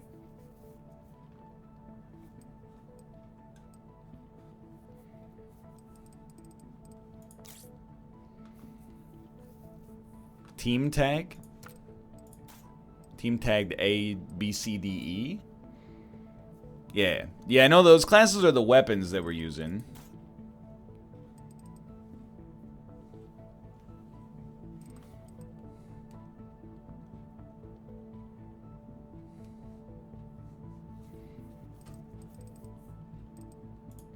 Captured a force field. Doesn't seem too useful on this one.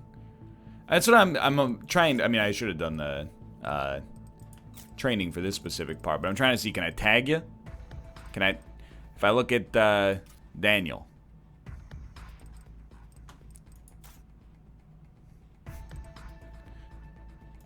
Who is? Well, hold on. We could just change their actual weapons, but. Can you make a tag the same way you make a condition?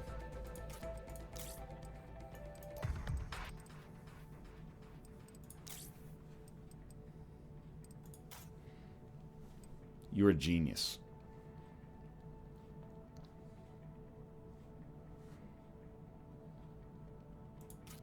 Place a tag on myself. Alright, this is a little bit too much for now. You tag yourself with tag 1. Looters get tag 1. Shooters tag themselves with tag 2.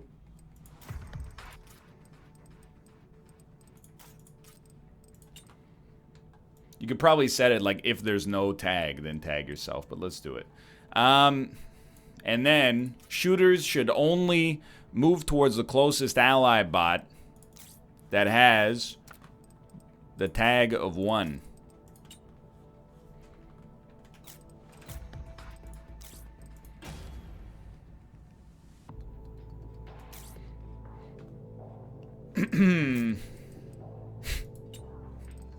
Let's try that again.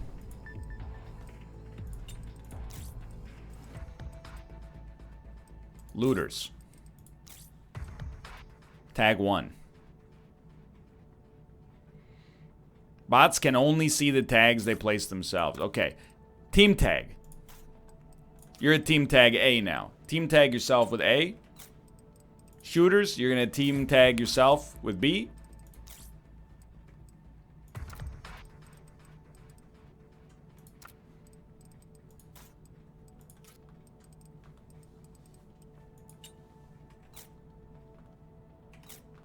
And then shooters are only going to follow people that have a tag of B.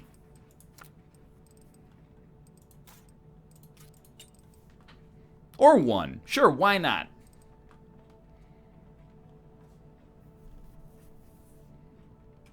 Wait, that's an end. End is bad.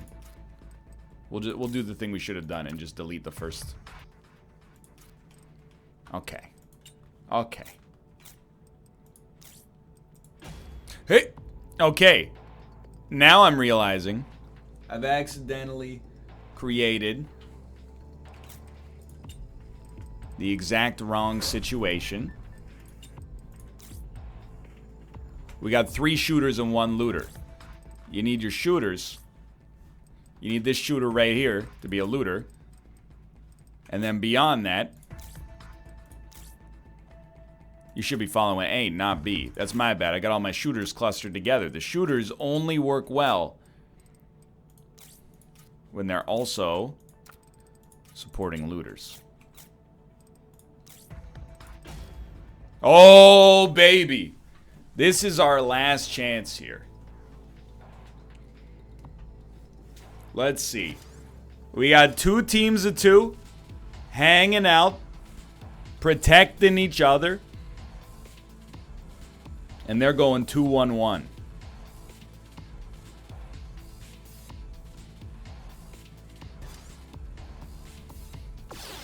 Good stuff. 1-1.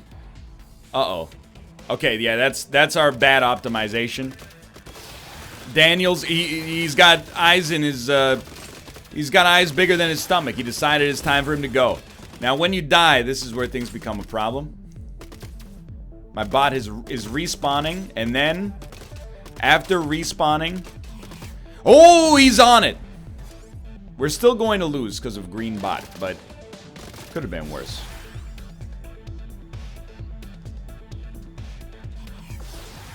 Malf was your best bot. The drop and shoot stat was out of control.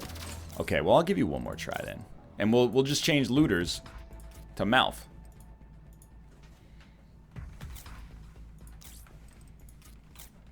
But we will make them tag themselves with Team Tag A.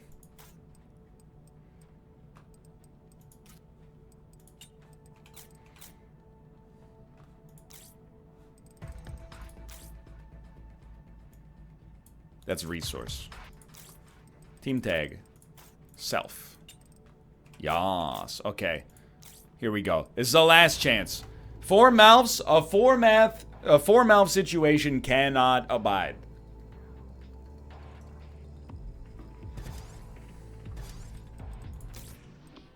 Okay, here's where it gets real.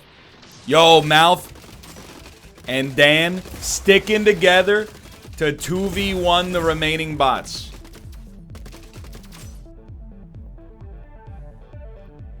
There does seem to be a problem. Malf is just staring at the loot. Despite there being a loot option right next to him. Please, please murder the... Okay, they're gonna win again.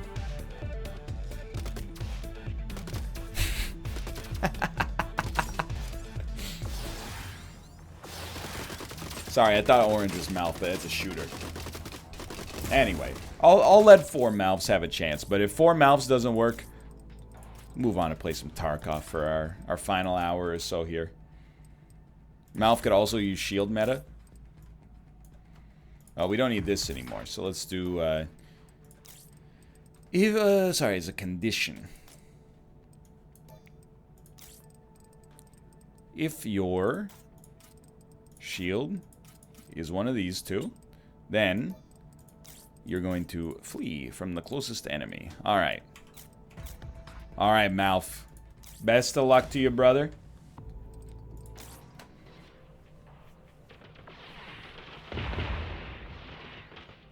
Yo, look at this battle over the final loot. It's a war of attrition.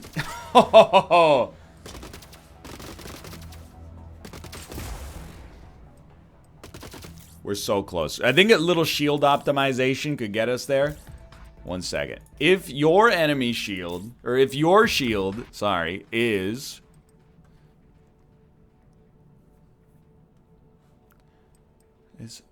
Okay. Hold on. Check this out. If your shield is low,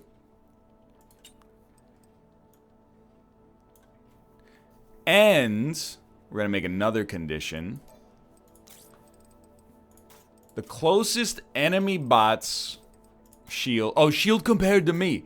If the shield is the same or lower, we're going to keep firing.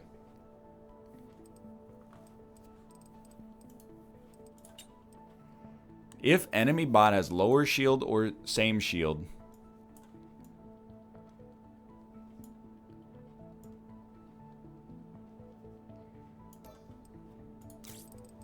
attack closest enemy bot. Attack closest enemy bot.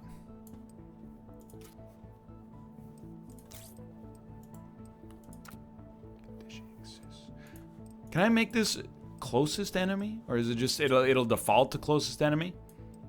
Otherwise, flee.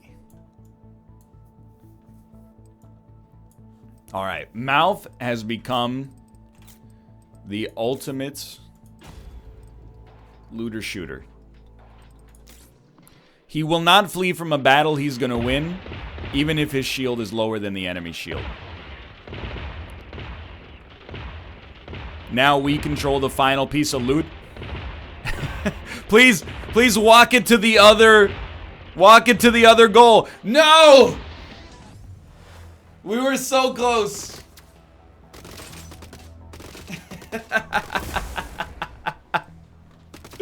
Oh well, we'll move on.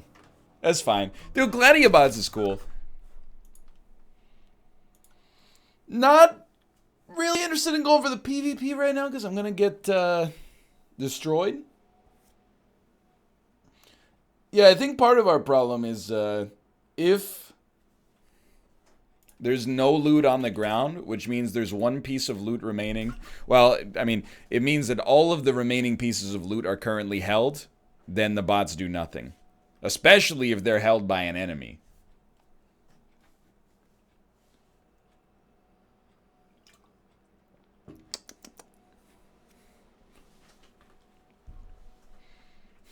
If score equals 4, grab loot at all costs. Hold on, let me make sure I got the game name right. I'm telling you, we're only going to play 45 minutes of Tarkov. Plus or minus like 10 minutes. Because I gotta be out. It's our anniversary. We got an anniversary dinner. I got recording to do for YouTube while I'm away for Japan. There will be a show tomorrow still.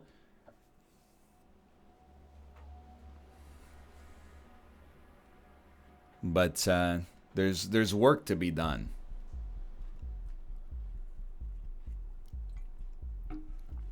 But we'll enjoy it while it lasts. Can you hear the Tarkov in the back?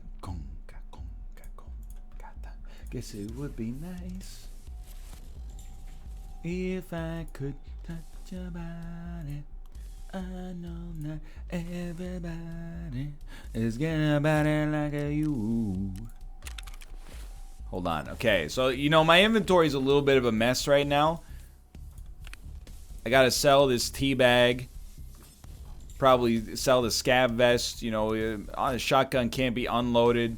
I don't know what you do with the cat statue, but like,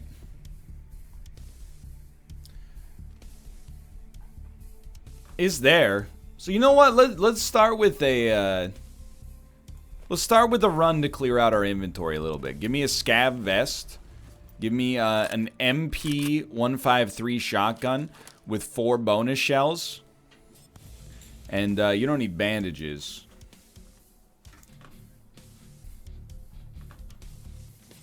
Take a can of humpback tuna with you. And we'll just load into a PMC factory run. You don't need more shells, because you bop somebody, you take their gun, you use it from that point onwards.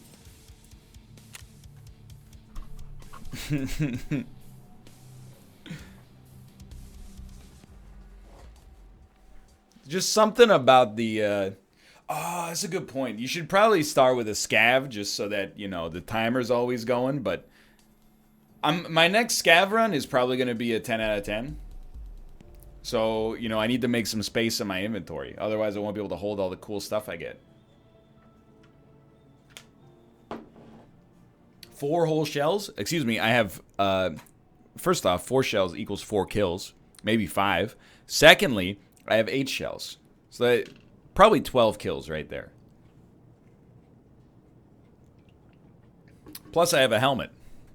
It's made of yak fur, but still.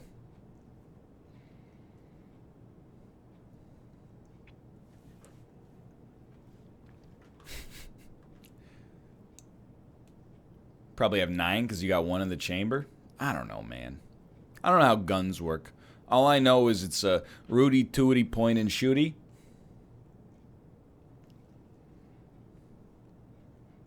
It's long, too. Like, this gun, what if you just put, like, a hinge right here? So that when you're not using it, you could just fold the barrel backwards. Just put a hinge, like, right here, and then you can go...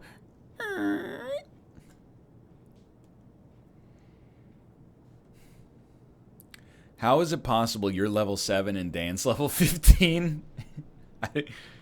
Well... The polite answer is that it gets harder to get levels the more levels you got. So, you know, just because he has 30 or 40 times my total playtime, you wouldn't expect him to necessarily be 40 times higher. The other thing is, he's very greedy, and he needs a little... Oh, it's because of the wipe also, yeah. Mostly it's because I'm good, though.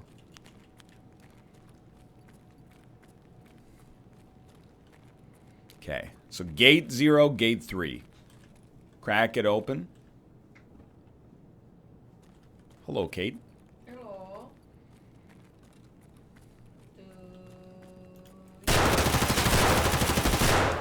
Make it D? No, thank you.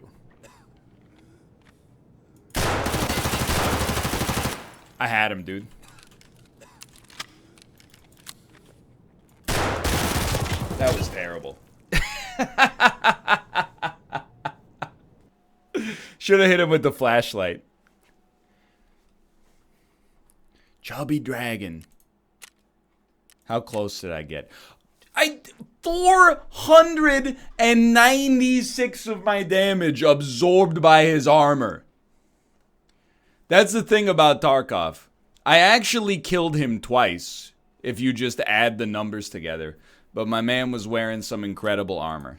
I'm not saying I could have done... I couldn't have done better. But I did hit 2/3 of my shots, even though it looked like they were bad.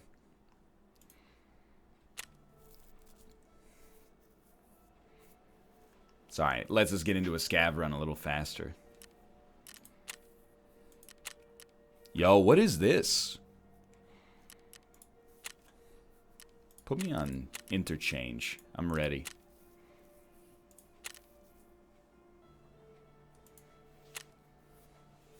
It's a Vepr Hunter? Yo. Best budget gun in the game. Well, actually, the best budget gun in the game is the TT pistol. It costs nothing, and if you aim it right, it gets you everything.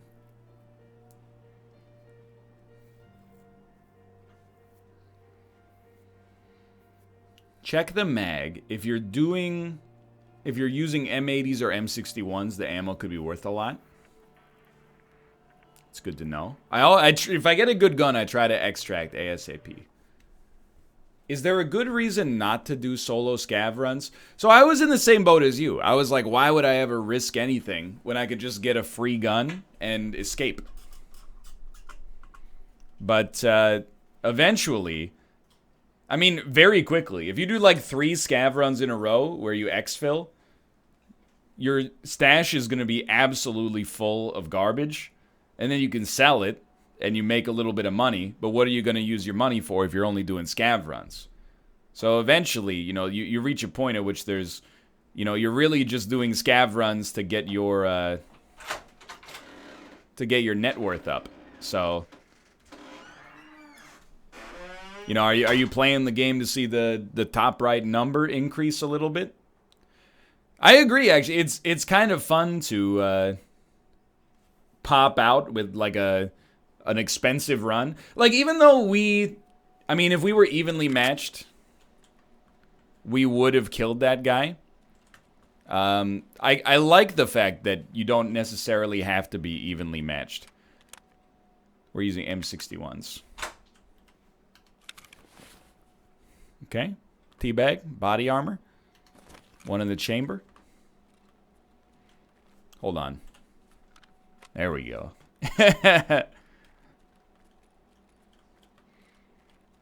This is an amazing scav loadout. Don't tell Dan, but you know, he was like, "Oh my god, was that a fall or FAL scav run?" And it was. And last night I had 2 more scav runs that had the FAL. I guess I got the streamer luck off camera.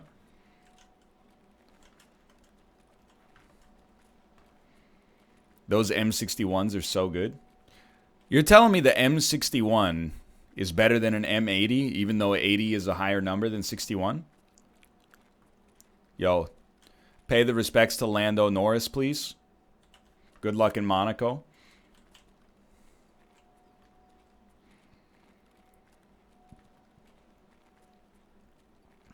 Lower number equals higher caliber. Oh. Now I can at least remember.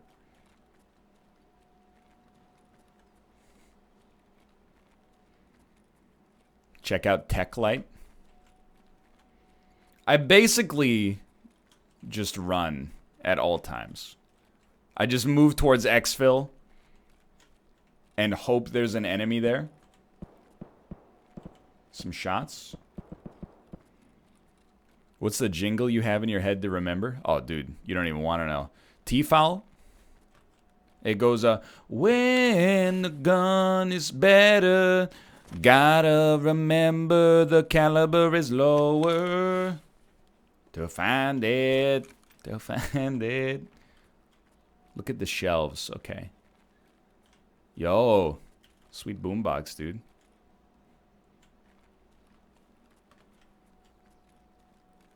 Microwave. Yeah, going hungry. Open parentheses. Going hungry. Eh?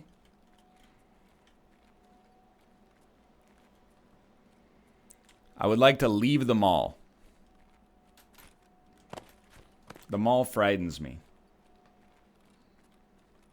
You should multitask and play Twitch Sings during Tarkov. Pretty sure if I had Twitch Sings, Tarkov, and have a single tab open in Google Chrome, my computer will actually melt. I want to go down the escalator.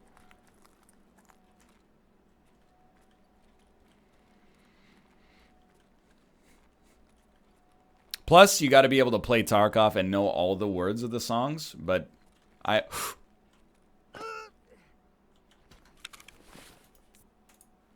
should really put a railing there. I only know most of the words of every song. Well, here we go.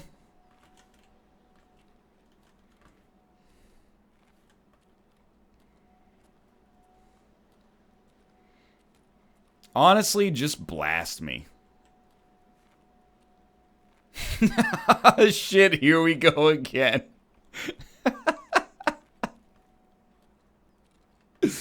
You're right, dude. If I make it out of here, I'm suing them all. No, now it's just scream. Just scream a little bit. Is that daylight? Is that the outdoor light?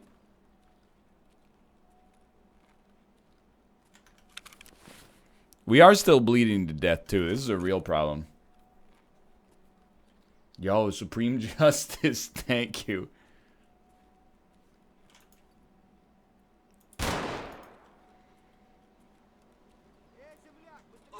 Oh, I see it.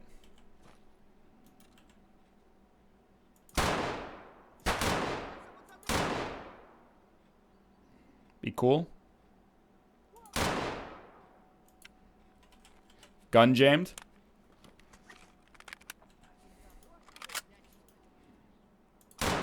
Dropped him.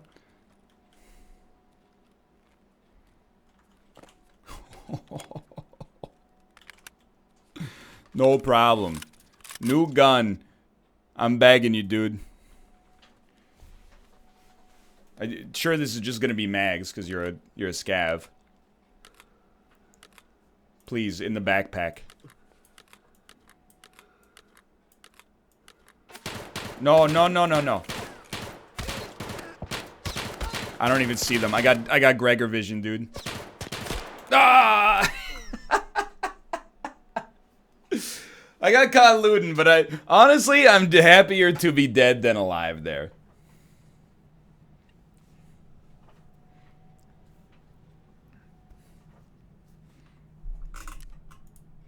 Very relatable. It's okay. Could be worse. Yeah, if anything, I got killed by the escalator. I agree. Alright. Do a quick PMC run. Dude, I prefer the spicy runs, honestly. I mean, who doesn't? But, like... Go, speak to Propor. And then Propor, you find the TT pistol. You know what? Give me, like, 2 of those so we don't have to worry about it for a bit. Pop those into the inventory. We have 1 TT magazine. So I'll tell you what, just toss me, Can you get mags? Just like... One of these is gonna be a TT mag. Hold on. Hold on. You're the TT mag. Give me 4 of these.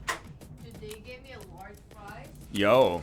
When I ordered medium-sized fries. Yo, that's a great story. But then I also used coupon. Oh my god. That if it's like over $10, they will give me $2 off. And I ordered it right on the $10. What, did you get like a free meal at this point? Yeah, and then the total was like $8. That's Kate's game in the system. She's like the dude that started with a pencil and ended up with a house. You should load up the game with 1 bullet in the chamber. Now that's an idea.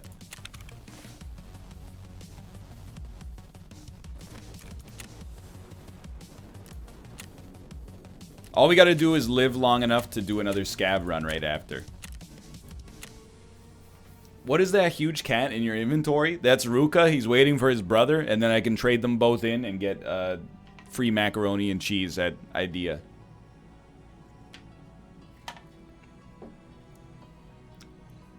Have you gone labs yet? Honestly, labs scares the crap out of me. It's like 125k or something for a key on the flea market. And I think all the good players go to labs. So I don't want to be there. If I could just play Escape from Tarkov against players as bad as I am and scavs, I would be the happiest man.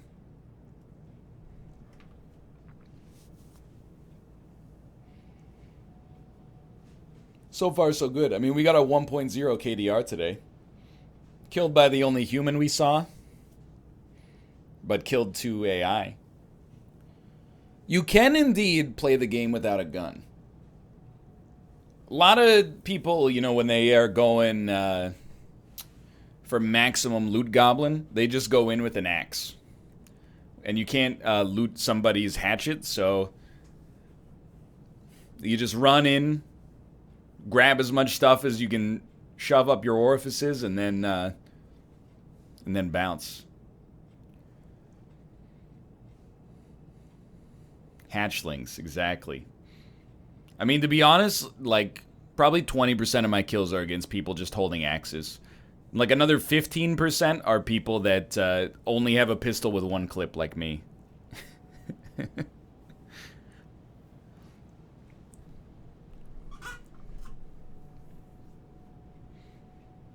7 seconds to greatness.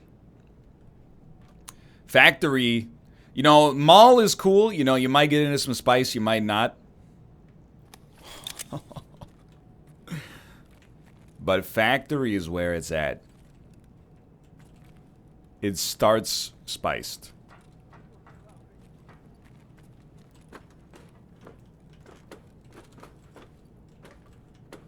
You get up onto the rafters.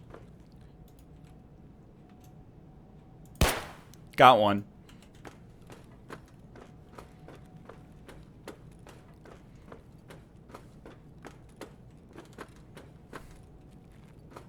Just be cool. Just be cool. He's got garbage. Yo. Get rid of this garbage.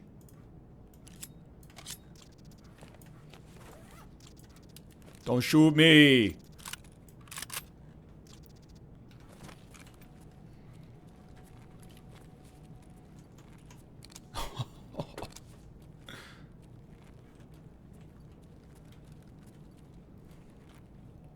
Search his pockets?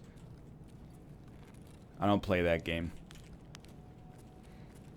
It's true. I did basically just I just shot a journalist. He was wearing a press vest and everything.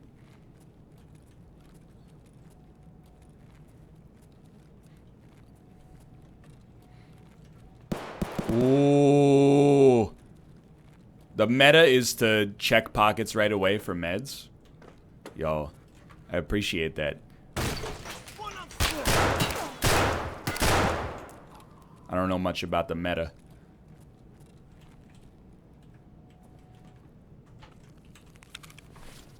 Don't be scared.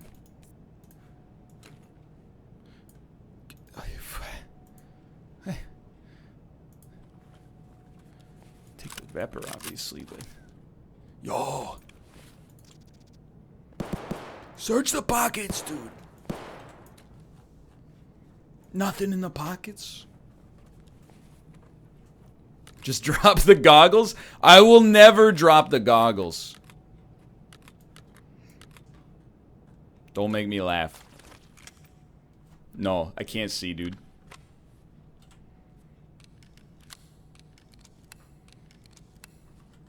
Just put them on. They conflict with my other sight.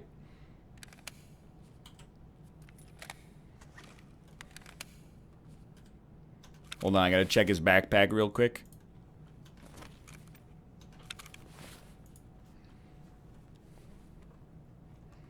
Oh, a key.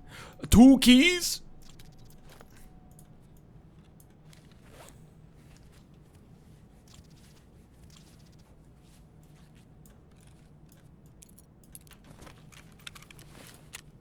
We're fine, dude.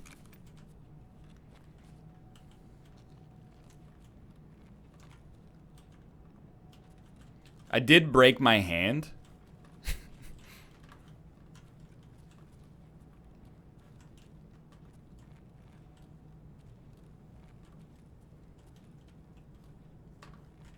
So you want to leave? I'm not where I thought I was. Now that is a hatchling.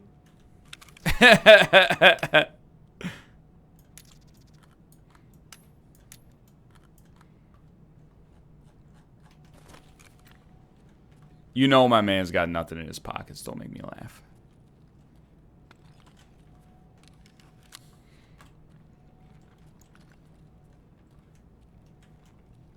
Is the game sound low? It sounds crazy, but I think it's honestly my helmet.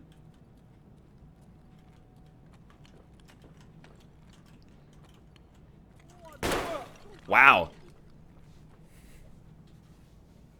He got me. Just popped out and one-tapped me. Who was it? Redick Cupture. It's alright. Killed a level 1. The headshot from the shotgun. I couldn't hear the footsteps because of my my level 1 motorcycle helmet, dude. If only I had the visor on. It's alright. We still, first off, we got the axe. Secondly, We got 2 keys. And the most important thing of all, proof that we can get a kill in this video game.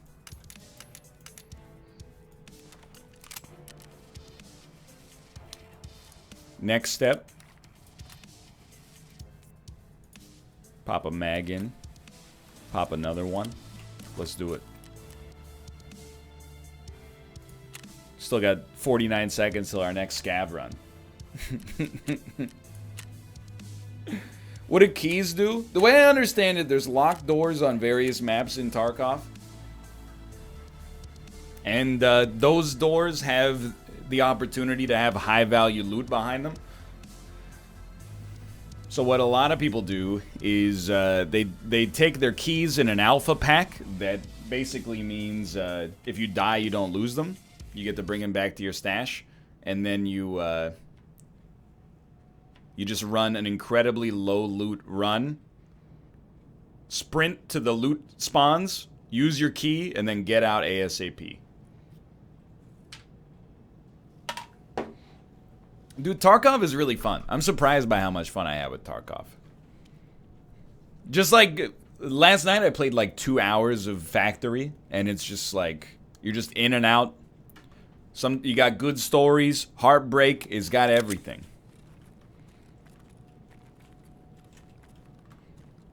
Hey NL, what's the best Guided by Voices album? Honestly, I think it's Alien Lanes. I love B1000 as well, but I think I prefer Alien Lanes. Yo. Potato chips. Matches are good because we can trade them for painkillers.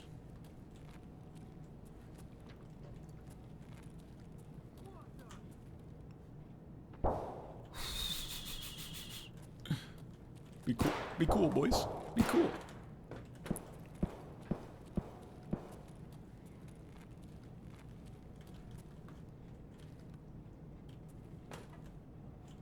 Okay. Best hunting is done at the rafters.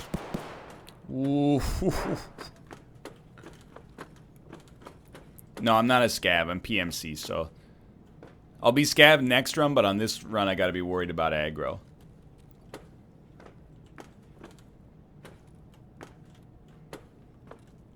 So the next best loot spot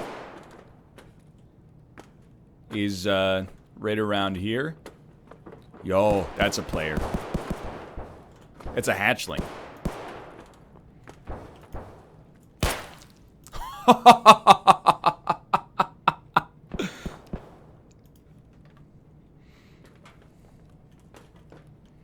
Honestly, he's not even worth looting.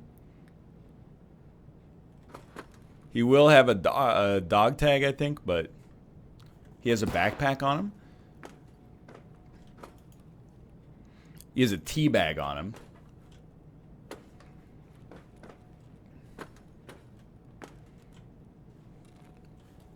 There's a backpack next to you. Oh, of course, dude. I left my Herschel up here. Thank you, thank you. Getting dog tags is like getting ears in Diablo 2. It's just a reminder that you're better than the person you killed. You can't take it, can you? You can take it? Dude, I swear to God, this whole time, I've been, like, looting these and been like, what are you supposed to do? You're absolutely right. You can take it. Now we got something to live for.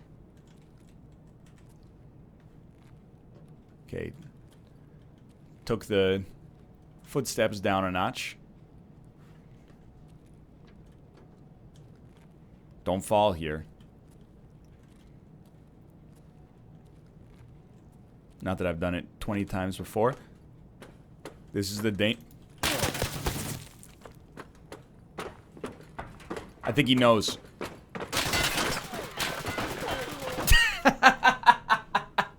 I was gonna get low and like just hide in there. That was a player 100%. Yeah. Wah wah wah wah wah wah wah wah wah.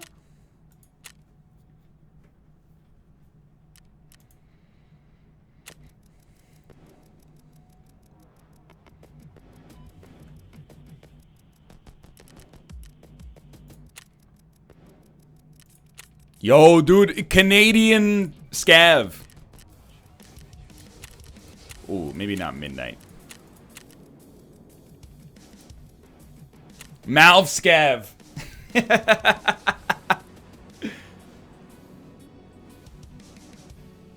The heck is that? It's like a PP bison. Actually, I do have some tasks selected.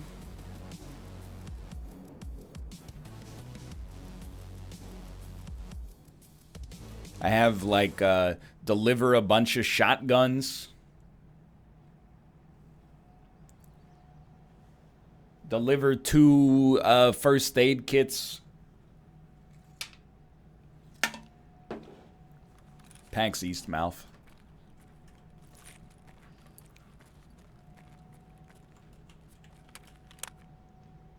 .5.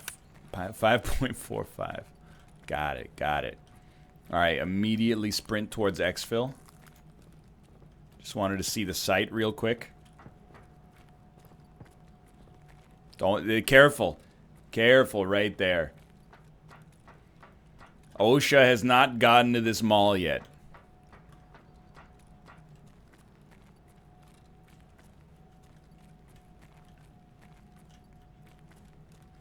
I think they got bigger problems than consumer safety, honestly.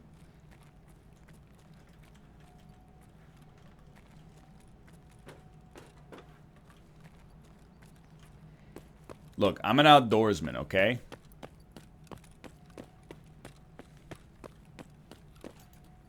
The mall, that's where the pros play. I hang out here. I loot the parking lot. Find some people that left 2x2 Rubik's Cubes in their unlocked sedans.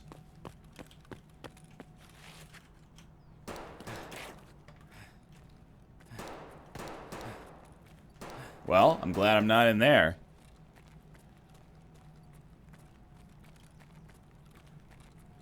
Yo.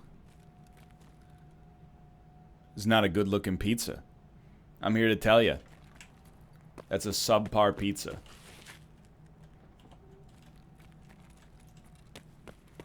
It looks microwaved. Wow! Somebody just called in an airstrike.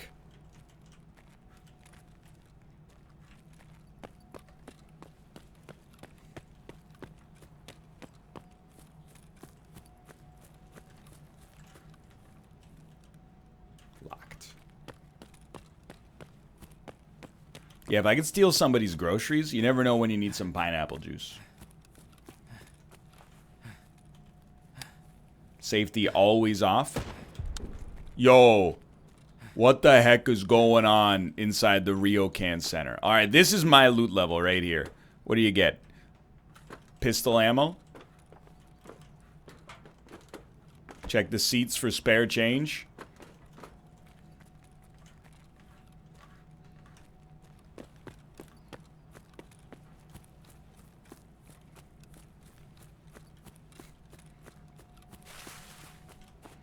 Another bus. I hate when I leave my 9mm on the bus. Hey, man. It happens. Just got to get over it. What about when you leave your Uzgas? I don't even know what that is. Oh, 5.45, dude. No complaints. Hate when I leave 400 medium caliber bullets on the bus.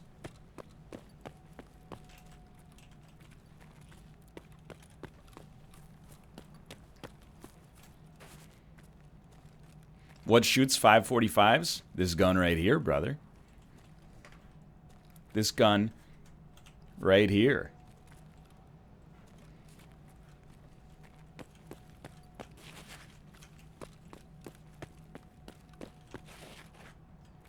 Okay, look, I'm not gonna loot a dumpster. That's Mathis's domain.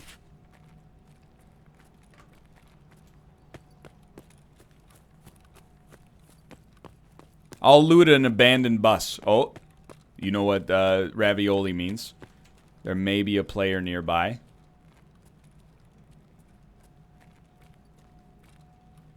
Players spawn back there and over there.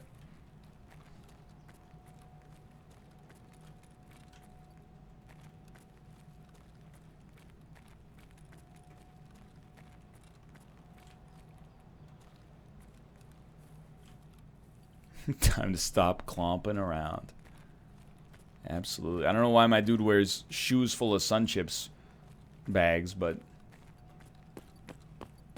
it's a little hot sometimes.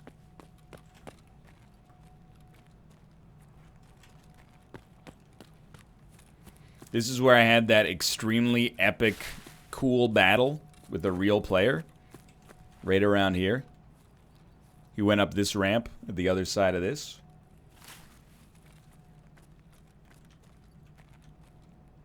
Thought I heard a rat in the pantry.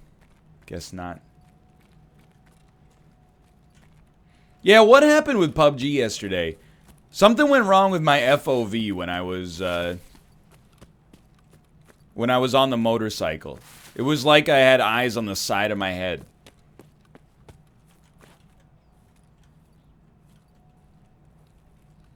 Brendan happened. Yo, did you hear that? Top right, by the way. Unknown item. It's a can of salmon. Sprats.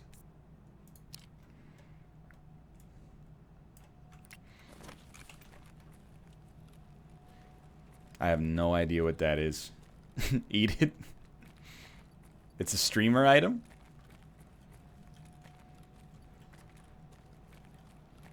Chewing tobacco. Yo, I need one of these. I gotta deliver this to the therapist so she'll keep selling me medicines. I told you, dude. The bus give it, the bus take it away. This is... I tagged him right here. I was over there. He was running. Oh, there's a streamer. He's fully kitted. Gung. He got dusted. Then Nikita had the BM to hit me with a...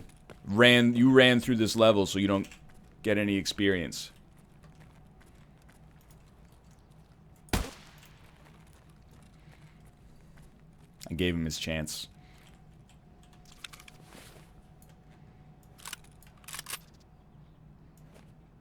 It's incompatible with the Took, so we can't take it. Just had a Taz, though. That's pretty... relatively garbage.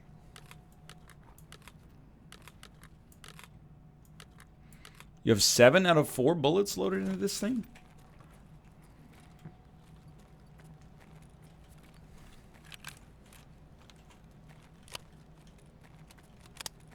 Or was that question mark out of 4? Oh. Player Rav.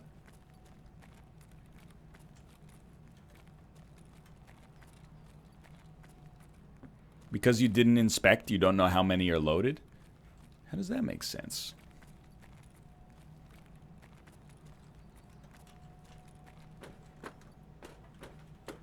You can't make it up, right? There's a garbage mountain? Yeah.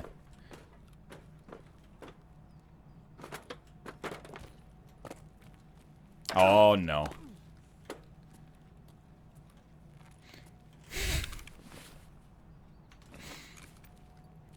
Dude, I thought we could make it. I'll just tell you, I thought we could make it. It's alright, we're not that bad. Just use some cheese. Fracture, pain, whatever, dude.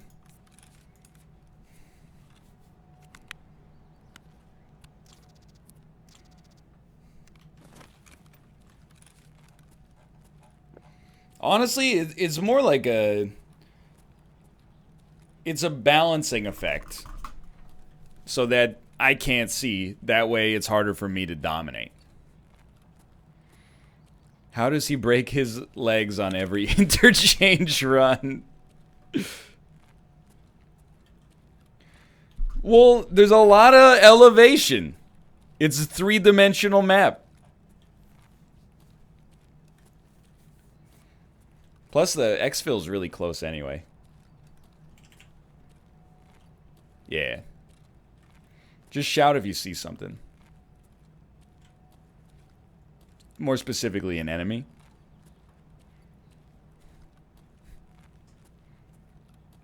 I don't mind stealing bread from the mouths of decadence.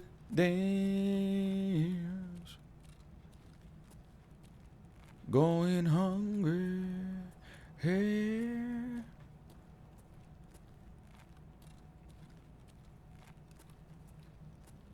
Just walk sneakily.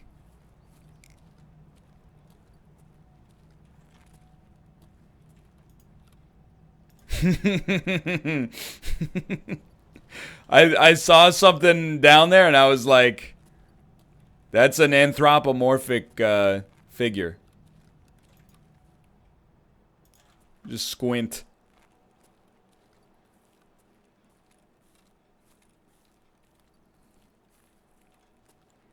What are the benefits of PMC runs?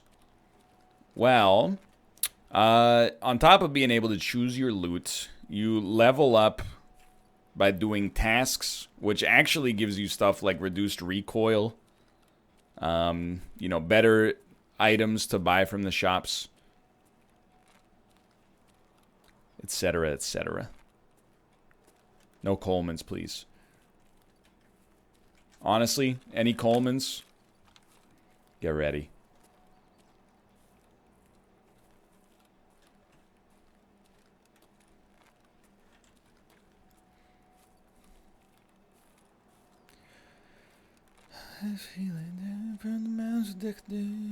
Going hungry. Thought maybe if I sang faster, he would run faster.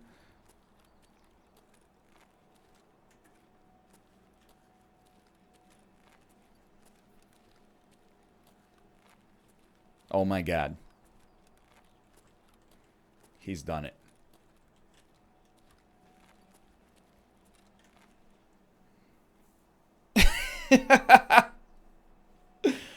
I mean, wasn't really a good run. We could have gone way longer, except I broke my own legs. But hey, survived a raid, killed Peter Dudus. Peter Dudus, Dudus, Peter Dudus. So I'll tell you, just pull this stuff, like, pull it right into your inventory. Get rid of the Saiga ammo. Keep the scav vest. Obviously, you're going to keep the toque because it's extremely good. We're going to take the Taz onto our next run.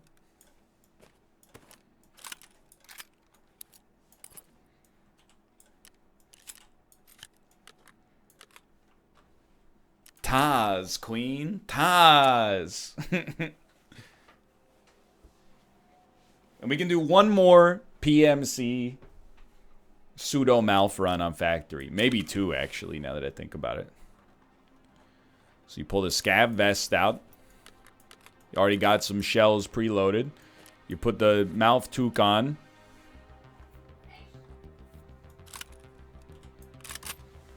Get the Taz going. What do you got in this tea bag? Sprats! We gotta make some inventory space, too.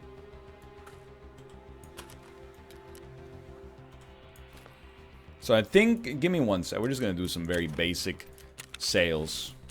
Temporarily. You're right, unload the alpha pack. Very smart. Put the wallet back in there, but... And always take some PKs and always take some medicals. Even though this is a weak medical, that's fine. We can get rid of it.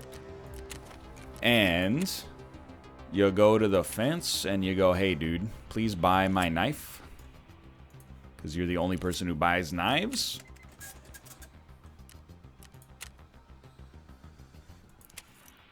Then you go to Propor and you go, you know what?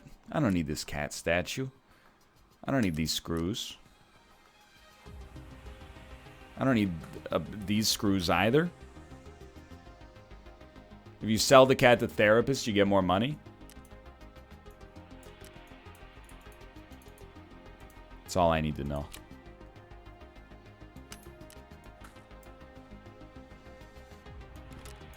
Selling a bunch of garbage. And then go to therapist. And we go, hey, do we have what we need for the painkillers? I think we only have 1 pair of matches. We only have 1 pair of matches. That's fine. Yo, 35 grand for this? That's insane. And then talk to Skier and be like, hey, dude, you want to buy these awful backpacks for way too much money? And he's like, all right, if you insist. And then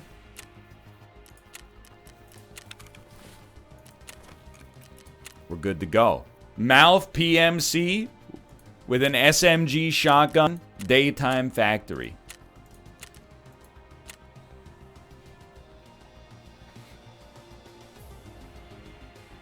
It's just that easy. You could pop a red bag to therapist as well. True. I guess I should to make inventory space. Sorry, I'll do it off camera. PMALFC. Absolutely. What about this shotgun makes it an SMG? Well, look at how tiny it is in this enormous stock.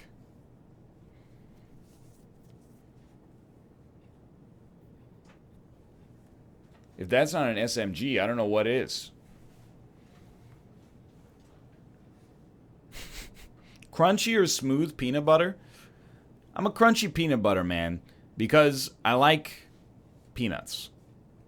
But whatever you're cool with is cool with me. If you like Rob Thomas peanut butter, that's acceptable. I would say that it's just like the ocean under the moon. And it's the same as the emotion that I get from Harrison Ford. What about your hummus? I think you're messing with me. I don't think there is a crunchy hummus. If there's not, then I disagree. Or if there is, then I apologize. Sorry, it's been a long stream. But I think hummus should be smooth. Crunchy hummus is expired. Harrison Ford. Smooth was the last #1 of the 1990s and the first #1 of the 2000s. I remember watching a VH1 roundtable program where they argued about what song was the best song of the 90s. And Kurtwood Smith, the dad from that 70s show, vehemently argued for Smooth to be included in the top 10. He was like passionate.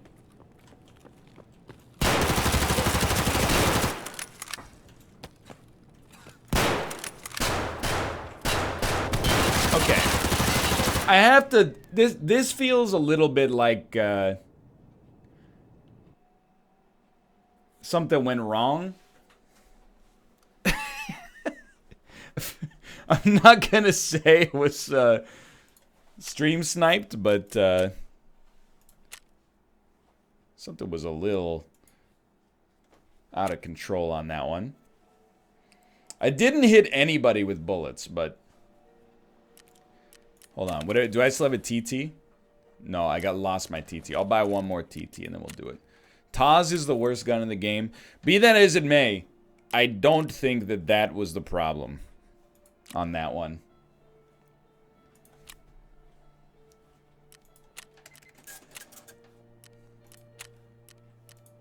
I think if I had hit a shot, I could start to complain about the Taz.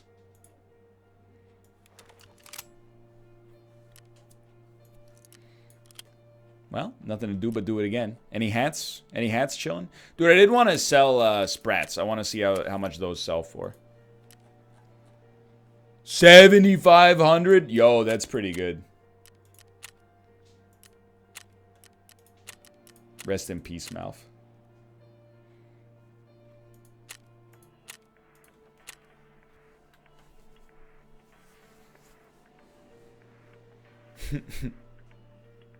This will be the last one for sure, though.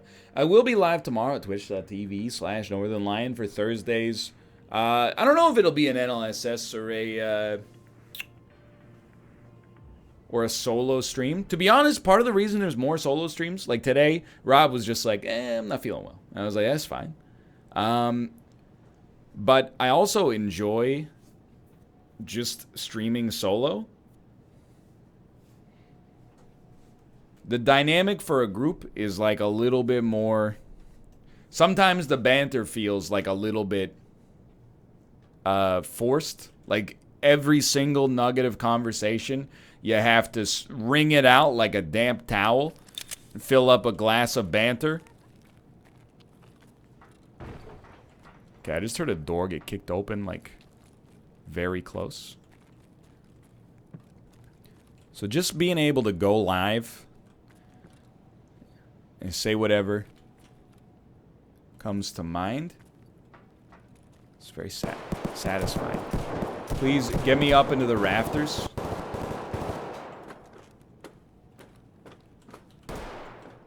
Those are pretty close.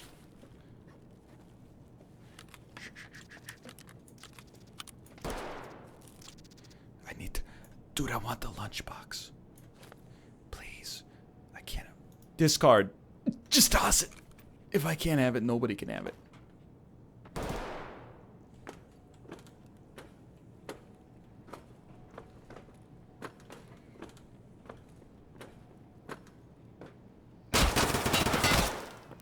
Who saw that one coming?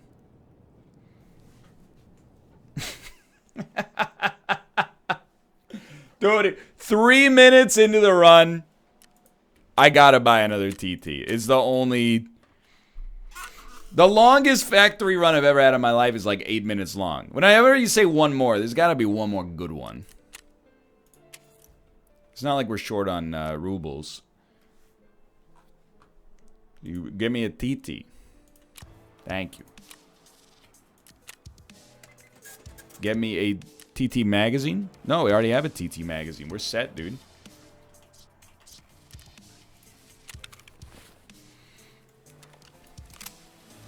Honestly, I blame myself for revolutionizing the game. Now, like, it used to be you could go factory. It was very calm. Now, everybody wants to go factory at all times. Well, I mean, dude, if we're gonna do one last run, we're doing Scav Factory. You start with a shotgun.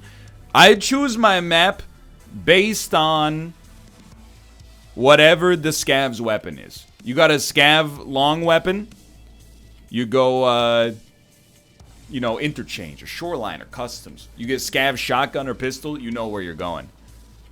I could do a Troutman run.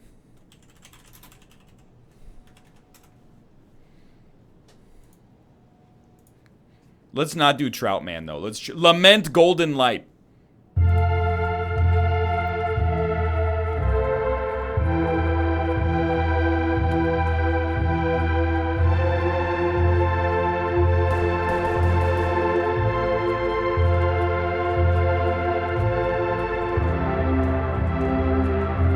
Okay, let's be honest. This is really bad.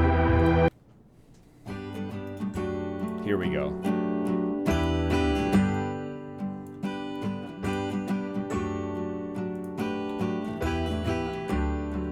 And we're already in the rafters.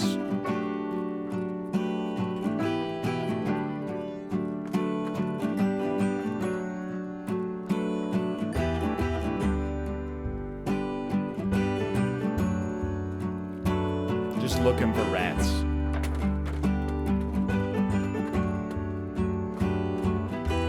Don't shoot me, don't shoot me, don't shoot me, don't shoot me.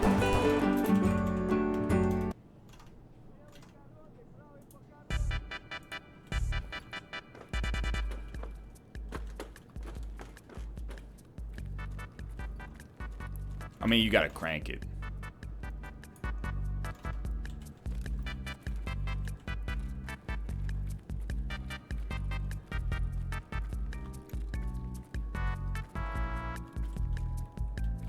I turned it up about 1%.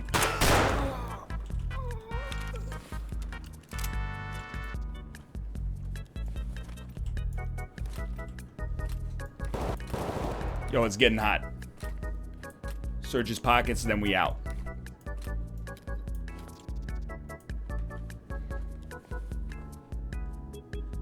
Forget the bag.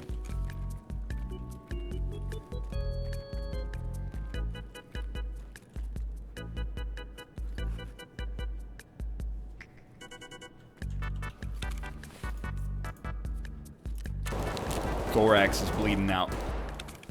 Cheese up real quick.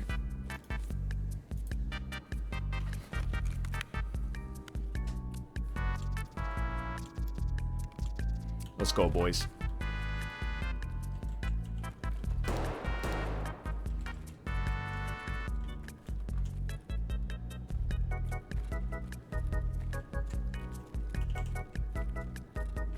Nope, wrong extract. Wrong extract.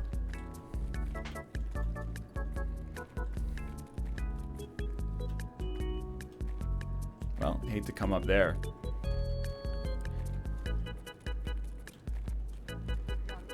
You hear that?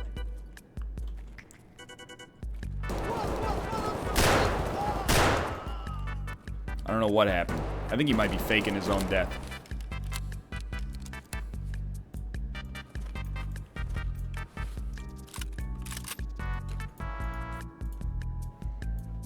Or maybe he bled out?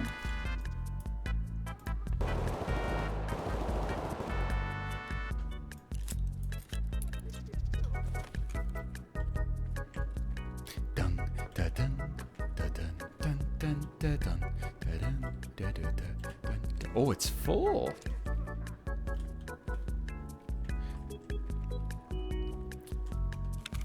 He did have a 205 key.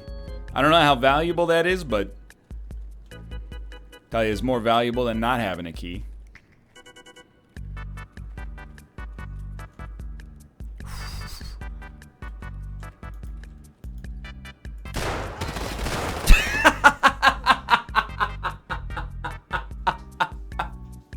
I mean, I hit him with the first shot for sure.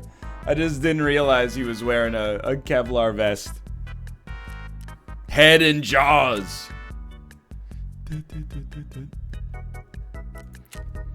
No, don't sub, because I'm leaving. If you want to sub, you can sub tomorrow. It was a good stream. I always enjoy the solo stuff. For now, thanks for watching. I hope you guys have enjoyed the